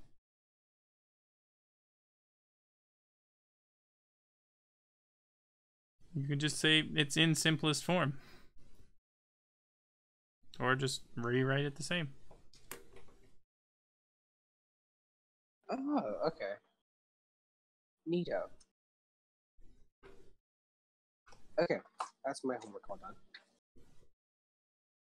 Are you gonna go back to streaming or? Yeah, I'm. Actually, you know what? I have to stop. I have to quit. For today or like? Possibly for today. We'll see. I have to go to a buddy's place. He wants me to help him with a few things. Okay. So I'm not sure how long it'll be. I gotcha. So, Raj, I will catch you later. Yeah, man. Later, Peace, bud. bro. And stream, we are done for now. I will be either picking it up tonight if I get back in a reasonable hour, or tomorrow at 1 o'clock. So I'll catch you later.